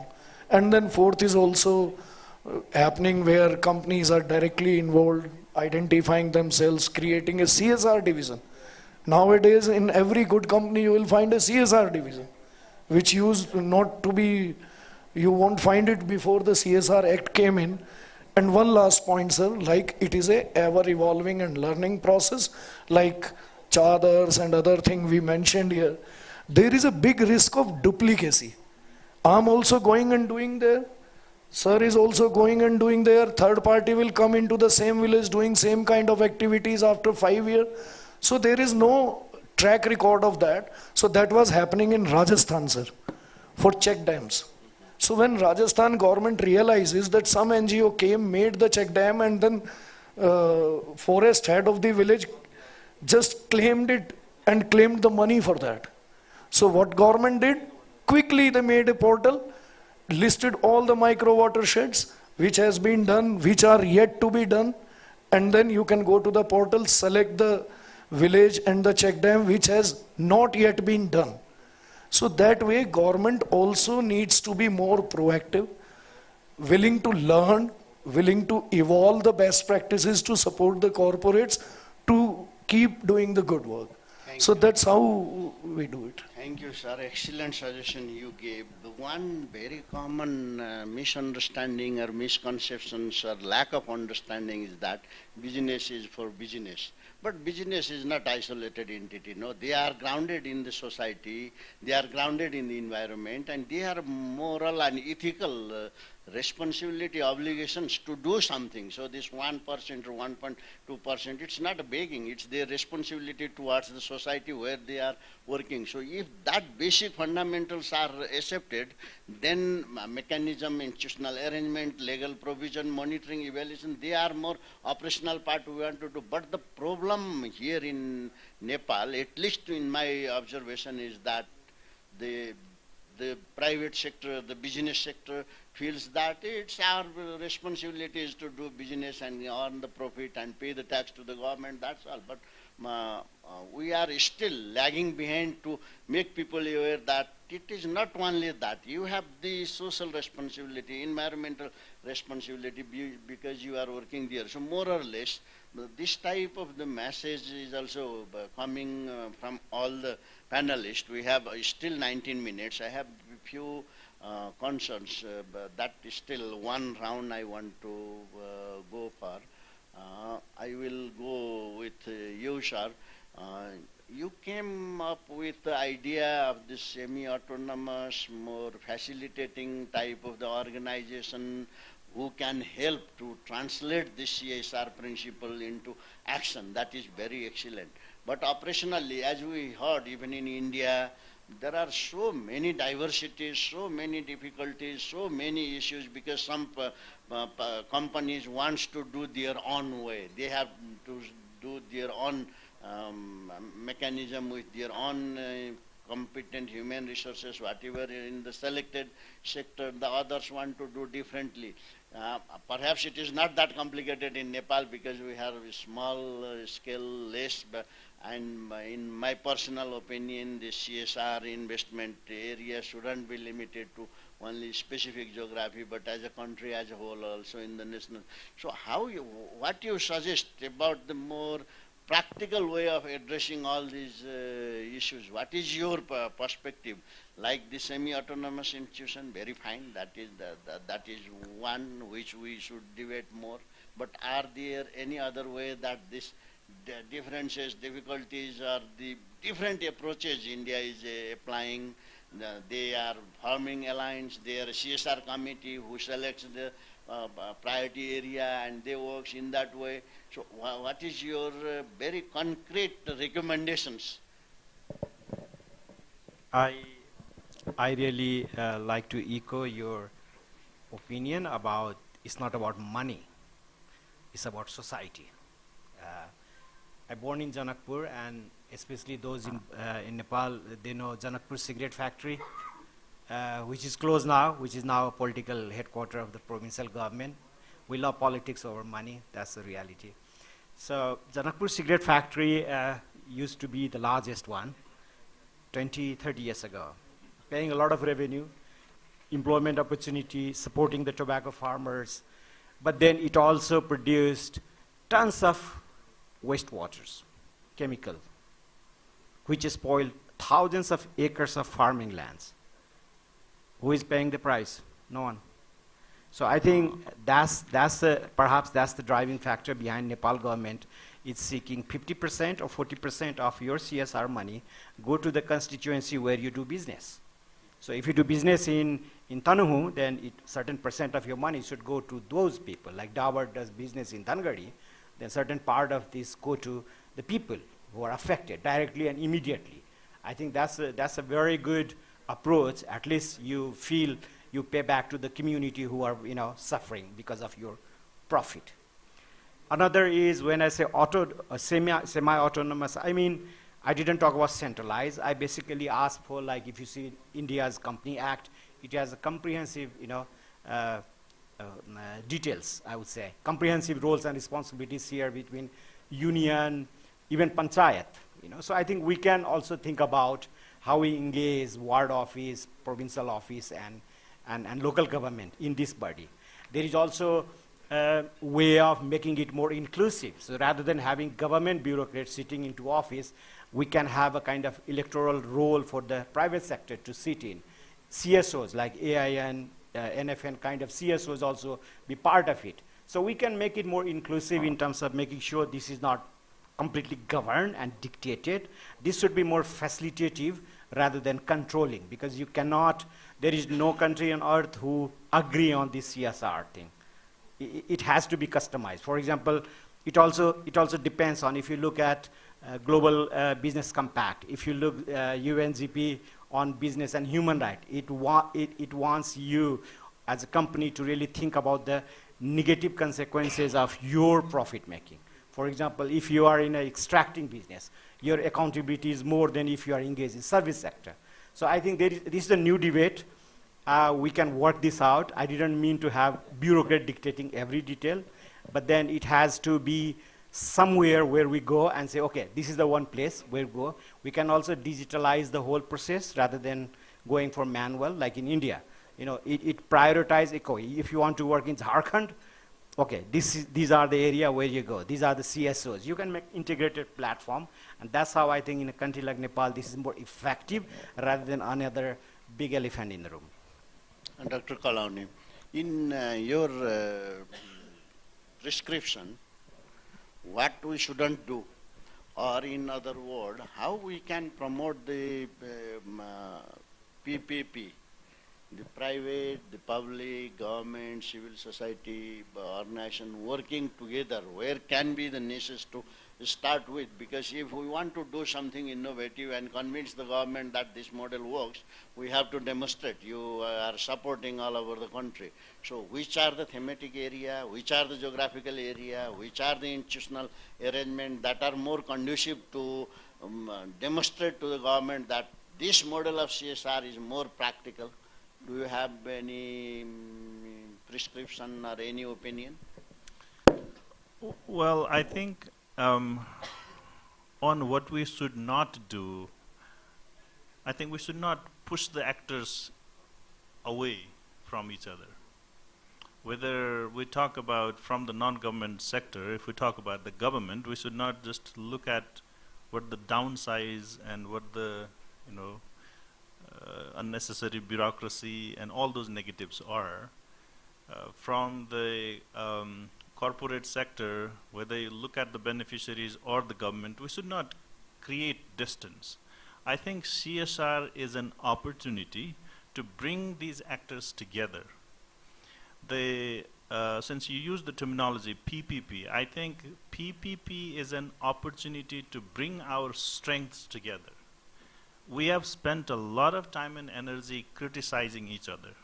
Government does not work from the non-government sector, and from the government considering the non-government sector as second class. We need to end this. And CSR provides us this opportunity of bringing our strengths together. Government has the larger, wider scope and has a priority to serve the most marginalized, the most needy. And we on the non-government sector have limited scope, but have opportunity of innovation, opportunity of making deeper impact, opportunity of contributing. So if we can bring our strengths together, which CSR provides us opportunity for, I think we can bring larger impact, and that will be our mutual success. So I think what we need to do is bring together and build this synergy through CSR. And second point, I would say conceptually, I think we need to get to the mindset where we start considering CSR also CMR and IMR, by which I mean CSR, corporate social responsibility, is also corporate moral responsibility. That social is also moral. Otherwise, if we forget that, what will happen is we will start, if I'm a business person, I'll start thinking more about this as my obligation, not responsibility, right? So, and also it is IMR, by which I mean it's an individual moral responsibility. If I internalize that this is my moral responsibility of, this is my moral responsibility of supporting others, then I will naturally tend to start thinking about how can I contribute, rather than how can I go away or fulfill my obligations.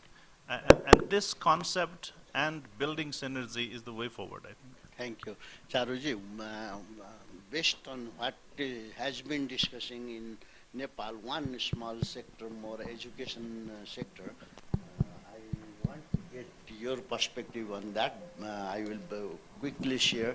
The education, academic research institutions, which are really lacking fund, huge gap, and there is no competitive research grant available. So what these academic institutions are saying that if corporate sector, whoever wants, it's not compulsory, but whoever wants, if they want to give the resources for the research, for the innovation, what sort of priority they want to have, they will work on that. They have the trained researcher, they have the established monitoring pattern, and if in that way it goes, it will work. That is the discussion. Just yesterday I was with few of the high-level chancellor, vice chancellor, and chairs, etc., and there was a discussion about that.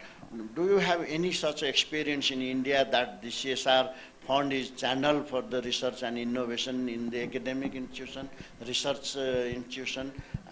So CSR, the company are more free because they shouldn't have this all procedural engagement and also the contribution to the broader aim.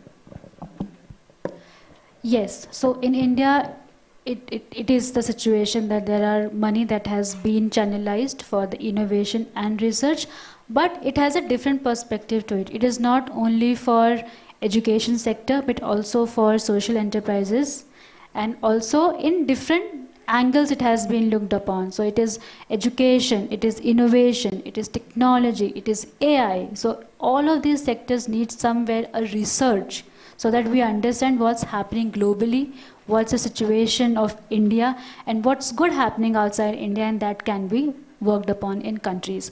So if we want to put the money, of course we can put, but we cannot say that, okay, we have given the money and now its work is done. No, there has to be a regular monitoring of, even if it is for research, there has to be some output and outcome which needs to be jot down first to understand if the money is into research, what we thought that we would be getting out of the research done, and then what is the purpose of having the research, because research is not something that you did and done. It has to, yeah, so it has to have the future perspective of what we want to do that particular research. If it can be in education, whether we want to see the infrastructural part of it, whether we want to see the PhD perspective, we want to see the higher education perspective, researchers as in different angles or different lens to it. So of course research could be one part, but in my opinion it cannot be fully allocated. Money could not be fully allocated. There has to be a purpose, there has to be outcome, output, and then the money we are invested has a value to it. If there are good research institutions, they will assure that the research is based on the need.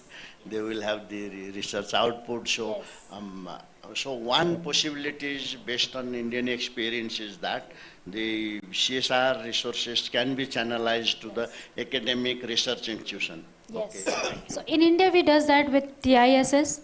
We have it as an institution that does research. We have IITs that does research in different perspective, and money has channeled through CSR. That's not a problem, but it has to have the value added to the money that we have spent. Arjunji, based on your practical experiences, particularly because the concern here is about the contradiction in law, policy, procedure, for example, Local Self-Government Operation Act, Local Government Operation Acts, which has the full mandate for the local government to decide everything. Without their approval, you can't do that. You are experienced with, no? There is a central bank guidelines, they have their own. There is a corporate, this company registrar office, and so these so many different contradictions are there to translate, and these business people, they are not for sorting out all these difficulties, no. There is, their main priority is different. So in that type of the difficult situation, what could be the easiest unit to deal with this? This is the local government, can be a best interlocutor or the anchor to address these issues. You were no earlier Kalu Pandey issue you were sharing. So, and that is your experience. So how to settle that difficulty? Sir, first of all, we need not to look at the government as a regulator. We need to change our perspective, and we need to look at them as a facilitator who enables the kind of a environment which facilitate everyone to come, join hands, work freely. And sir rightly said that it's the high time to bring everybody's strength together and stop looking at the negative sides of everyone. Secondly, as you said, have anybody here read the CSR law of Nepal, where it is mentioned for companies? It's a paragraph. It's not an act. It's a paragraph in a company's act which just says A, B, C, D, E, F, these are the 6 areas where you can spend money. Rest, you interpret yourself. So that is one, like Charuji said, that it's a comprehensive, detailed act, what can be done, what cannot qualify, how you will spend. If you don't spend and pile it up for 3 years, what will happen to that fund, how the government is going to take it away to their funds if you are not utilizing it. Second, if you are not reporting it in your audited balance sheets, that will not be considered as audited. Your auditor will put on a strict red remark that CSR funds has not been spent. So these are few things which I think it has to be done, but it has to be done at a central level. Second, I want to add just 2 points quickly. When we talk about the moral responsibilities of an individual or a corporate or a government, like there are very good practices going on globally where companies are investing their employees' mandates towards the community. Let's say they go for a cleanliness drive, let's off in the office today, let's go to a village, let's go to a school, work with kids, share our expertise with them, whether it's paint, art, sports, anything. Then secondly, when morality of companies, consumers and societies are the biggest drivers for the company. Every company wants their consumers to look at them as a responsible business house. Like many corporates are working towards SDG, national SDGs you mentioned earlier, like carbon neutral, water neutral, electricity 100% through greener sources, afforestation neutral. So there are plastic neutral, because a lot of FMCG companies are creating a lot of plastic garbage in terms of their packaging material and other. So they are trying to become plastic neutral by recycling it. So I believe that with the encouragement from the government and facilitation, corporates understand now that my product is good will not be enough to earn respect towards from the consumers. I have to be moral, I have to be taken care of. Whatever rubbish I am creating in the society, I have to take it back. Only then I will be regarded as a good business house. And government is also funding to the NGOs.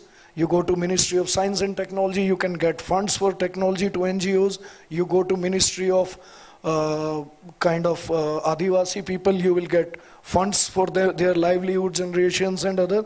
So it's not only private sector who is funding the kind of implementing agencies. There are a lot of other frameworks which are also funding.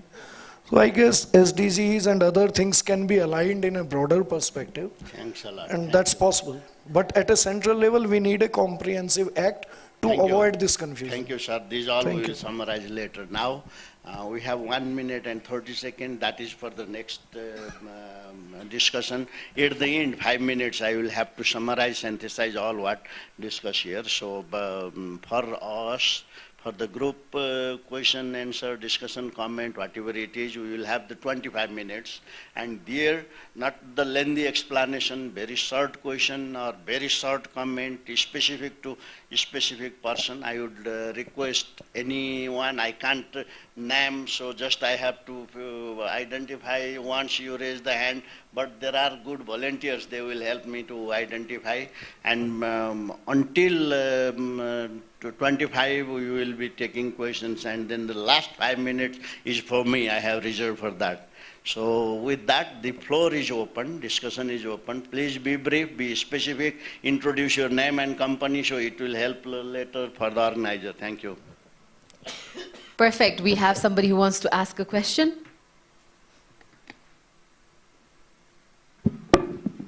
Well, namaskar. I'm Khemraj Shrestha, country director for PSA Nepal. PSA Nepal has been in Nepal from last 22 years.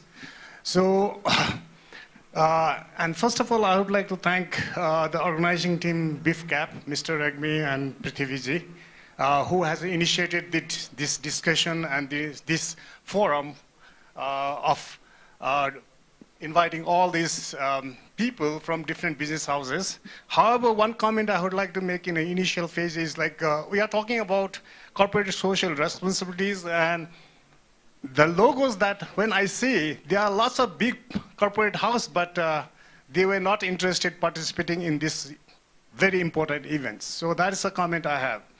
My question is like, we are talking in this first session, we are talking about the framework, CSR framework. And when we talk about CSR framework, like India, we have a distinguished case from India, 2 of them, and they mentioned about how the acts are in India. But in case of Nepal, I would like to very briefly hear what our Nepali colleagues in the dais and the Indian colleagues in the dais would say very briefly what would be our framework in Nepal, what would be the very usable, user-friendly and operating framework for us. For the time management purpose, what I suggest, you take the note of the questions, and if there are few questions, and then we will go for the answer. So if we want to go one by one, there will be less chance for others to question. Is it okay for the panelists? Sure, I think this particular question, like the chair mentioned, we'll be answering all the questions at the end of the Q&A session. If anybody would like to ask any more questions, we have a good opportunity, guests from all different walks of life. So we are hoping that the audience would also be as interactive and would be asking some questions to our panelists. All right, second question for the panel. Thank you. This is Sanjeev from Muktinath Vikas Bank. I have two questions for the panelists. One is, in the advanced economic like US, CSR is more of a voluntary practice, but in our jurisdiction like ours, like in India, in Nepal, in Southeast Asia, we are more into making the legislations, creating a semi-autonomous body to regulate this sort of funds and its mechanism. My question is if the government is efficient, does the CSR has very little things to do, because our taxes we pay to the governments will take care of those things. And my second question is, what do you think? The government extracting money out of the CSR allocated fund in the nature of, in the name of relief fund, why not increase the taxes rather than, asking to contribute forcefully to the relief fund? And that's my question. Thank you very much. All right, thank you very much for those questions. Anybody else who would like to ask any more questions? Maybe we can start answering this, sir, and then. Yeah. Okay. Oh, okay. One more question. Yes. I'm Rudra. I'm a journalist. I have a quick, a comment.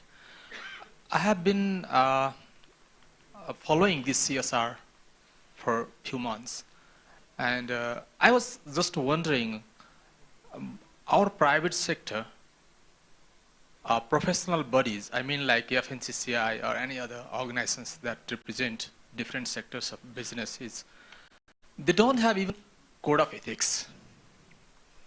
And why do I expect that they will really implement the things like CSR?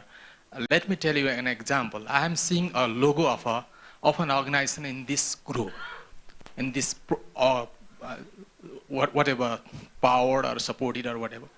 And one of these organizations has a problem in its all businesses almost.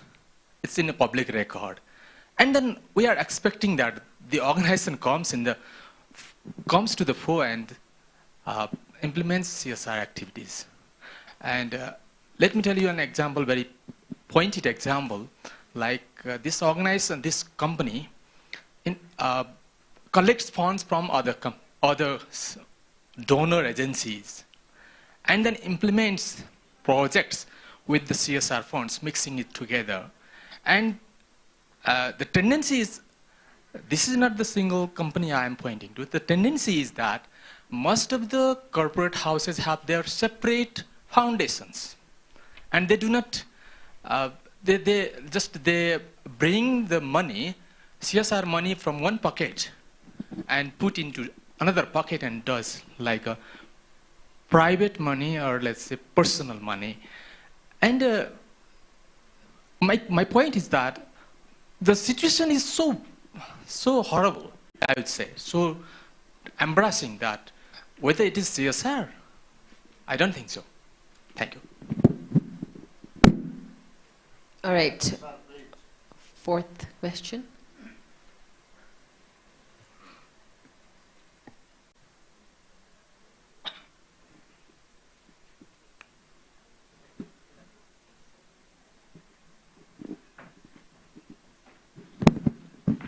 Thank you very much. Very insightful discussions.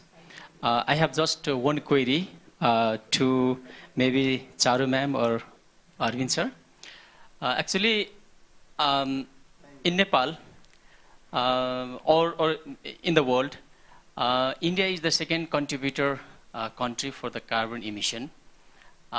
First is China. And I came to know that India has just started the CSR practices from 2013, developing the act. So because of the industrialization, the carbon emission is increasing, and as India is second contributing country, so do the India has any plan to utilize the CSR to mitigate the climate change effect kind of things? Yeah, thank you. Now we will be stopping here because we have the time constraint, just 8 minutes is remaining. Thank you for the questions. For the panelists, the comment we shouldn't respond because that is a comment. If there is a specific question to a specific one, then only you will be responding. Please, yeah. I start with the gentleman's question. Of course, we understand that India is the second highest contributor to carbon emission. We have no shame in accepting that because we have done really good development when it comes to industrialization. Speaking of the plans India has, so yes, it started I think 3-4 years back that we have the ESG framework now that talks about environment, social and governance, wherein all the companies that are emitting carbon in any of the sense, they have to have the ESG framework done and also the compliant with the international frameworks like GRI and SBTIs. Okay, so India has started doing that, and of course we have been a long contributor, so it's not a 2-3 years thing that we can come at par, but of course we are in the journey. We have started carbon credits, we have started green credits, we have started water credits, we have started biodiversity credits, so that the companies are motivated to make sure that they are, of course their business is such that there has to be some emission, but against that, there has to be some CSR amount that goes into ESG framework. So it's not only CSR in India right now, it has even become more wider. It has become ESG, that any which ways contribute to social aspect, technically which is CSR. So now we have been working on the biggest and the wider framework, which is ESG. So maybe when we meet next, we might have done pretty well and I will be in a better space to answer your questions. But yes, the things have started. We are competing with the biggest companies globally to make sure that we are emitting, of course, but we're also working towards making sure that we are reducing our carbon footprints as a whole. That's my answer to, I think I lived up to your expectation of answering your question. Coming back to Sir's, I would like to address Sir's question also that, yeah, so Sir, it's nothing wrong in putting your own money through your foundation unless the impact is there on the ground. I'm not saying that everybody is doing the same thing. I agree and I respect the thought process that you have, but from my experience, what I have seen, the biggest family philanthropist in India, of course they have their own foundation, like Tata Trust has its own foundation, Adani has its own foundation, but the amount of social impact that they have created, I'm sure if you research that they are the biggest contributor when it comes to impact that they have created on the society. So of course they have taken money from their one pocket and they have not put there in second pocket. It might be in the third or the fourth pocket, which is the community. So we have a comparison of good and bad both. We try to make sure that we look at the positive side of it, that if the money is well utilized, it doesn't matter whether it's their own foundation or something. The point is we have to make sure that the impact needs to be there, and that's how we should perform. So I hope that I answered your question. If you have others have some response, very quick, within 50 seconds, okay, because time is running. And thank you. There was an important question about government efficiency, and I like to respond because government and governance are two different things. We may not have say in the government, but as a part of governance, we have a critical role to play. Let me cite you one statistic from National Planning Commission. It says the SDG financing will require 34% of investment from private sector. So that's our share in country's governance. So just putting government, for everything may not be justice to the people in Nepal. So we all have a role to play, and that's where I see CSR is an opportunity for us to come and do some innovative and incentivized activities. Thank you. I think one particular question came sir asked about the framework. I think we've been talking about it, but just briefly, I think we need to look at legal administrative framework, for which we're saying probably an integrated law that governs overall CSR, that details out the process would be the first thing. Second, we need to put in place institutional framework, whereby probably a semi-autonomous government incorporating the non-government sector people in the oversight of the CSR work would be helpful. We have National Planning Commission, we have 3 tiers of government. We can look at the tiered structure and approach in doing that. And also, I think we need to look at the transactional and transformational approach. Transactional, by that I mean how the businesses can also benefit. I remember I heard the first, my last statement, I heard that statement made in the beginning which said businesses cannot flourish in the failed society. It's the same way. The CSR cannot work in the failed businesses. So we need to work that mutually, and I think we can find a way carving this institutional framework together. Thank you.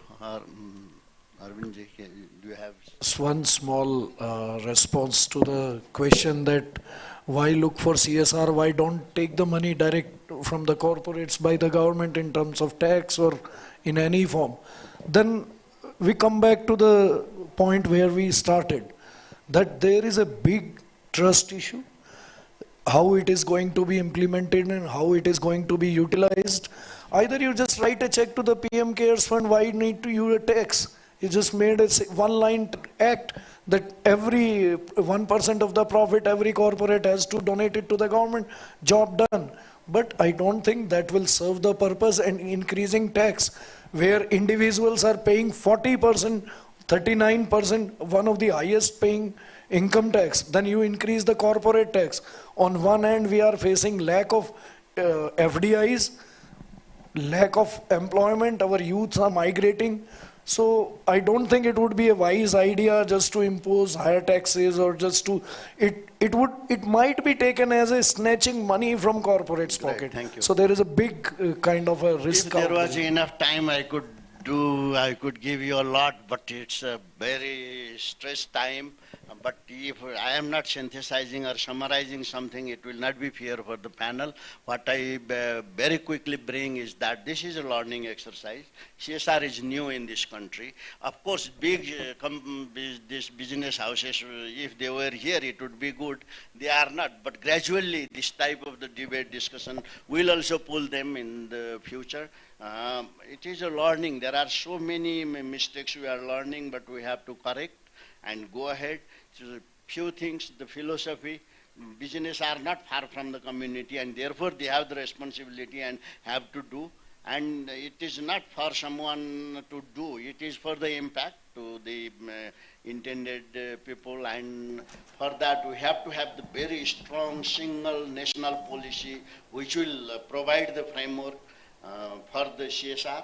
We have to have the very clear unified law which will guide, which will end all the contradiction with the Local Government Operation Act, with the Rashtra Bank rules and all others. We have to have the clear institutional framework. He says semi-autonomous, whatever form it would be, and that will facilitate to ensure that the CSR is implemented properly. And we have to create alliances, we have to find the partners, we have to collaborate. So there are so many issues we have to address, but that is the beginning. What is good is that at least one organization came to start debate on this type of things. And in future, we'll have more debate. We will be seeing more government official ministries representative there and the big corporate houses there and raising the concern and debating, and we will come with some sort of solution. Making law, making policy is not that easy, and whatever we will say here will not make the policy. And in that sense, debate, discussion, more informed debate is essential.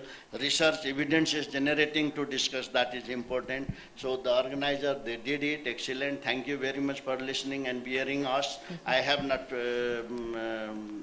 taken your more time. I have finished within the given time. Thank you very much. Thank you very much to our fantastic moderator for keeping the time in consideration as well. I'd like to invite Prithvi sir to kindly join us onto the stage to felicitate our moderator and our panelists. उहाँलाई अगाडि आइदिनका लागि म हार्दिक अनुरोध गर्न चाहन्छु र हाम्रो token of एप्रिसिएसनहरुलाई पनि अगाडि माथि ल्याइदिनु हुनका लागि म हार्दिक अनुरोध गर्दछु. We'd like to express our gratitude to all our panelists. Thank you to Mr. Rakesh Karn. We'd like to start from here. If I may request Prithvi sir to kindly join us. अगाडि center stage मा आइदिनु हुनका लागि म अनुरोध गर्न चाहन्छु हाम्रा सम्पूर्ण panelists ज्यूहरुलाई पनि. Mr. Rakesh Karn, Country Director of Nepal Z Foundation. Thank you very much, sir, for your insights and your experiences. We'd also like to request Dr. S.P. Halauni to kindly step forward and accept this token of appreciation. And thank you very much, sir, for sharing your insights and experiences as being the chairperson of the Association of International NGOs in Nepal.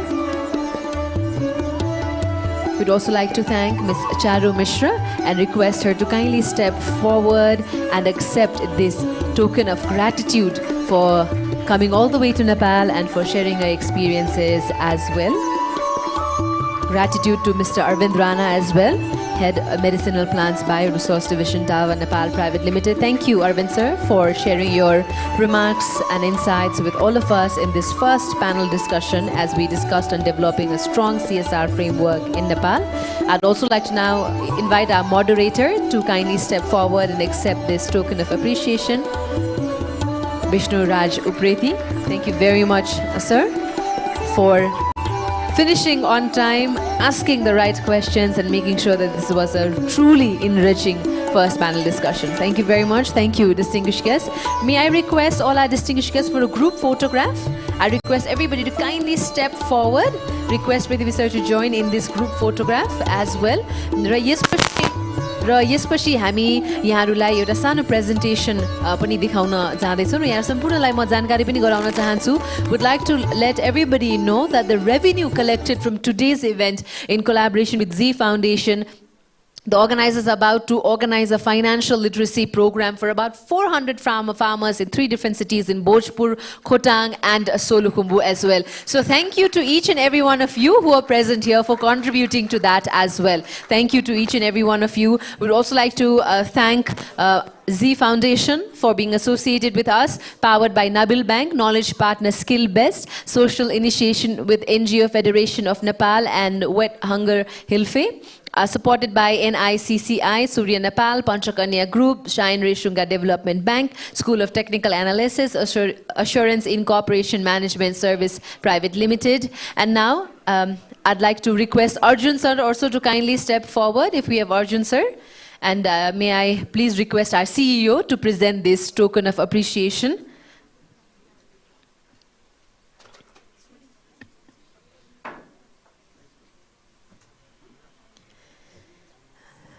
Yes पश्चात हामीसँग associate हुनुभएका, हामीलाई support गर्नुभएका नबिल ब्याङ्कबाट म निम्त्याउन चाहन्छु प्रेमुखा राईज्यूलाई. She is the CSR head of Nabil Bank and she'll be doing a presentation on the various CSR activities that is done by Nabil Bank thus far.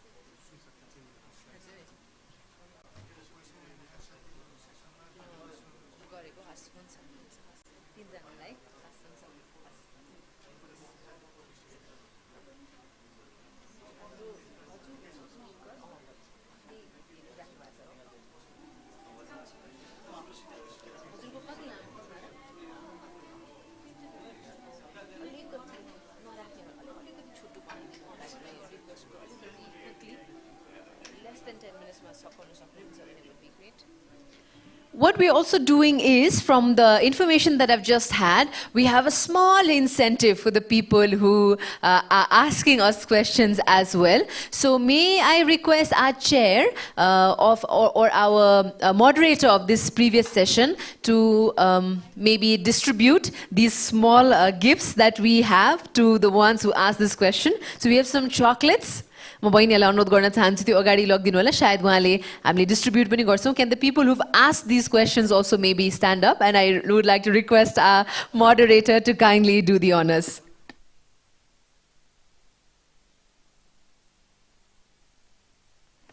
May I please request our guests who've asked these questions to kindly step forward?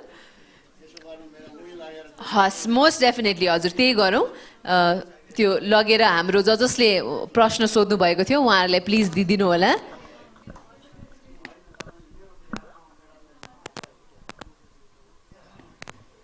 I'd hand it over to Ms. Rai now.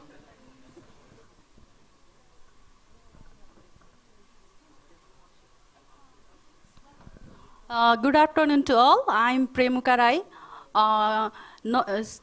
So we all are seeing that here is the logo of Nabil Bank.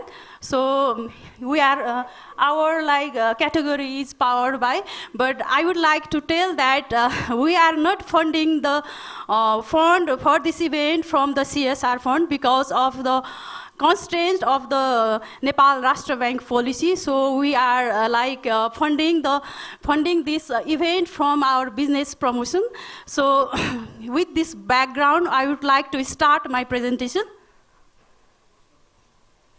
At Nabil Bank, we believe that we are dedicated in creating the positive social impact in the society, but not always for the profit. And our all initiatives, activities have the broader impact on the environment, economy, and the society. So we believe that together we can build the sustainable future. So I'm going to talk about the priority sector of CSR of the Nabil Bank. So our all CSR initiatives are aligned with the United Nations Sustainable Development Goals. So we have prioritized our major activities in 4 sectors that are the health, education, disaster risk reduction management, and environmental conservation, and the financial health initiatives. I would like to talk about the artificial limb fitment center. From the CSR fund under the health initiatives, we are collaborating with 2 government hospitals, and under these initiatives, we are running the artificial limb fitment center. From this artificial limb fitment center, we are providing the artificial limb fitment in the free of cost cost. So till now, we have supported to more than 300 people from these initiatives. Likewise, we have handed over the oxygen plant to the Beer Hospital during the COVID-19. Additionally, we have also donated the 6 crore fund to the Corona Relief Fund of the Nepal government. Similarly, we are doing so many health camps in collaboration with the different organizations and implementing partners. Till now, we have reached to the more than 10,000 people through our different kind of health camps. Similarly, we are supporting different kind of medical equipment to the different hospitals. Till now, we have supported to more than 100 hospitals through the various medical equipment. Similarly, we are working on the capacity building sector as well, because we know we need to work on the capacity building sector at the health sector as well. So until this date, we have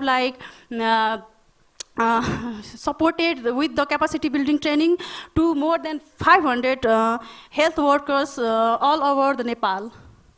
So I'm going to talk about the education initiative. So we are like under the education initiatives, we are supporting various kind of like scholarship and other various education initiatives through which till now we reached to more than 30,000 like students through our initiatives. Recently, like we have collaborated with the Kathmandu University to establish the endowment fund.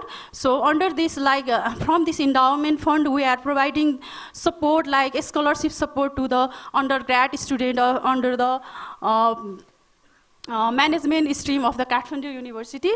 Similarly, we are working on the disaster risk reduction management and environmental conservation sector as well. So under this initiatives, we have like donated 2 crores 1 lakh in the Prime Minister Relief Fund, which was in 2015 during the earthquake. Similarly, we have provided so many like relief items that could be in the form of food or non-food items. So we reached to around 10,000 households till the date through our CSR initiatives. Similarly, we know we are prone to the disaster. Nepal is prone to the disaster. So in different disaster initiatives, we have supported so many water system renovation projects to the local governments. So we are also working on this. Similarly, we know in 2023, there was earthquake in like Jajarkot. Epicenter was Jajarkot. So at that time also, we have constructed 96 temporary shelters to the earthquake victim. Similarly, we are supporting the Nepal armies like clean Himalayan campaign. So they are working on the like cleaning the Himalaya area. So they are collecting the waste and they are collecting the dead bodies from that area. So we are also with the Nepal army team for these initiatives, and we have also supported the Bagmati corridor collaboration with the high-powered committee with integrated development Bagmati civilization. Similarly, we have collaborated with the various organizations for the tree plantation. So under this DRRM environment initiatives, we collaborated for an initiative that is the Kora cycling. It was the purpose for raise the awareness on the climate change and the sustainability purpose. So more than 4,000 riders from all over the Nepal participated in this event. Similarly, we conducted a walk for sustainability event. It was also for promoting the Nobel's commitment towards promoting the sustainability, especially sustainable development goal in the climate change. Now I'm going towards the financial literacy. Under the financial literacy initiatives, majorly we have a kind of like flagship program, major program, that is Nabil School of Social Entrepreneurship. It is a kind of like entrepreneurship development program. So it is a platform to the aspiring entrepreneurs who want to like kickstart their like enterprise. So it is a kind of like our flagship program under financial literacy. So basically through this program we support for the capacity building, networking, and facilitate for access to finance. So under this program, majorly we have 2 kind of program. What is fellowship program, and next is the certificate course. For the fellowship program, we are collaborating with School of Management, SOMTU. Basically, it is a 6 months course. It is a 3-day residential course for like 6 months. Each month we do 3 days residential course. So in each cohort we enroll like 20 participants, and during this like training we do not charge any kind of fee. this program is action-based learning program, and each sessions are like curated, because like we curate the session based on the like need of the participants, what kind of like participants need. We curate the session and deliver the session according to the needs of the participants, and at the same time we provide the opportunity for the networking and the field visit as well. And at the same time, we provide the opportunity for one-on-one like mentoring for 1 year. And while talking about the impact, till date we have like trained 76 social entrepreneurs through this program, and now among the 76, 62 have established the enterprise, and through the 62 enterprise, they have able to like create the employment over the 1,200. While talking about the certificate course, like this course is all over the Nepal. That is, we are running this course in all 7 provinces of Nepal. We are collaborating with 11 implementing partner college. So it is 3 months course. During the 3 months, we conduct the 14-day session within these 3 months, and this program is open for the aspiring entrepreneurs, students, and in this like certificate course, we enroll 25 participants in each cohort. So it is also the action-based learning platform. So it also provides the opportunity for networking, field visit, and all the tools and techniques which are needed to establish the social entrepreneurship. So while talking about the impact from the certificate course, so till now we have like enrolled more than 900 people in this course throughout our 11 implementing partners. So from these 11 colleges, we have 900 enrolled people. 72 enterprises have been established till date. So far, beside the Nabil School of Social Entrepreneurship, we are conducting various financial literacy initiatives, which some are conducting through our bank itself. Some are being conducted through our implementing partners. So till date, we are able to train more than 34,000 people through our financial literacy initiatives. So I'm going to talk about some of the CSR activities. So under this, we have supported to orphanage, old age home, and others. Till date, we have supported more than 15,000 people for the food and other required items through our initiatives. Additionally, we have supported to Manav Seva Ashram with the 2 rescue vehicles recently. So next initiative is water sanitation and hygiene. So under this, we recently supported 21 schools with water filtration system. So water filtration system is installed at 21 schools, and now more than 9,000 students are being benefited from this filtration system, and they are able to get the clean drinking water from this system. Additionally, we have recently worked at the community filtration system as well, which covers more than 250 households from these initiatives. Then again, we are working on the toilet construction and other WAS related initiatives, and with the more than 100 community schools, and we are also working on the RO filtration system in collaboration with the different organizations. Now I'm going to talk about the miscellaneous activities. Beside the above explained activities, we are working supporting the different initiatives, various initiatives which are supporting for promote the art, literature, culture of the Nepal. Additionally, we are also working to support the women empowerment through the different initiatives. Yeah. Thank you for listening me.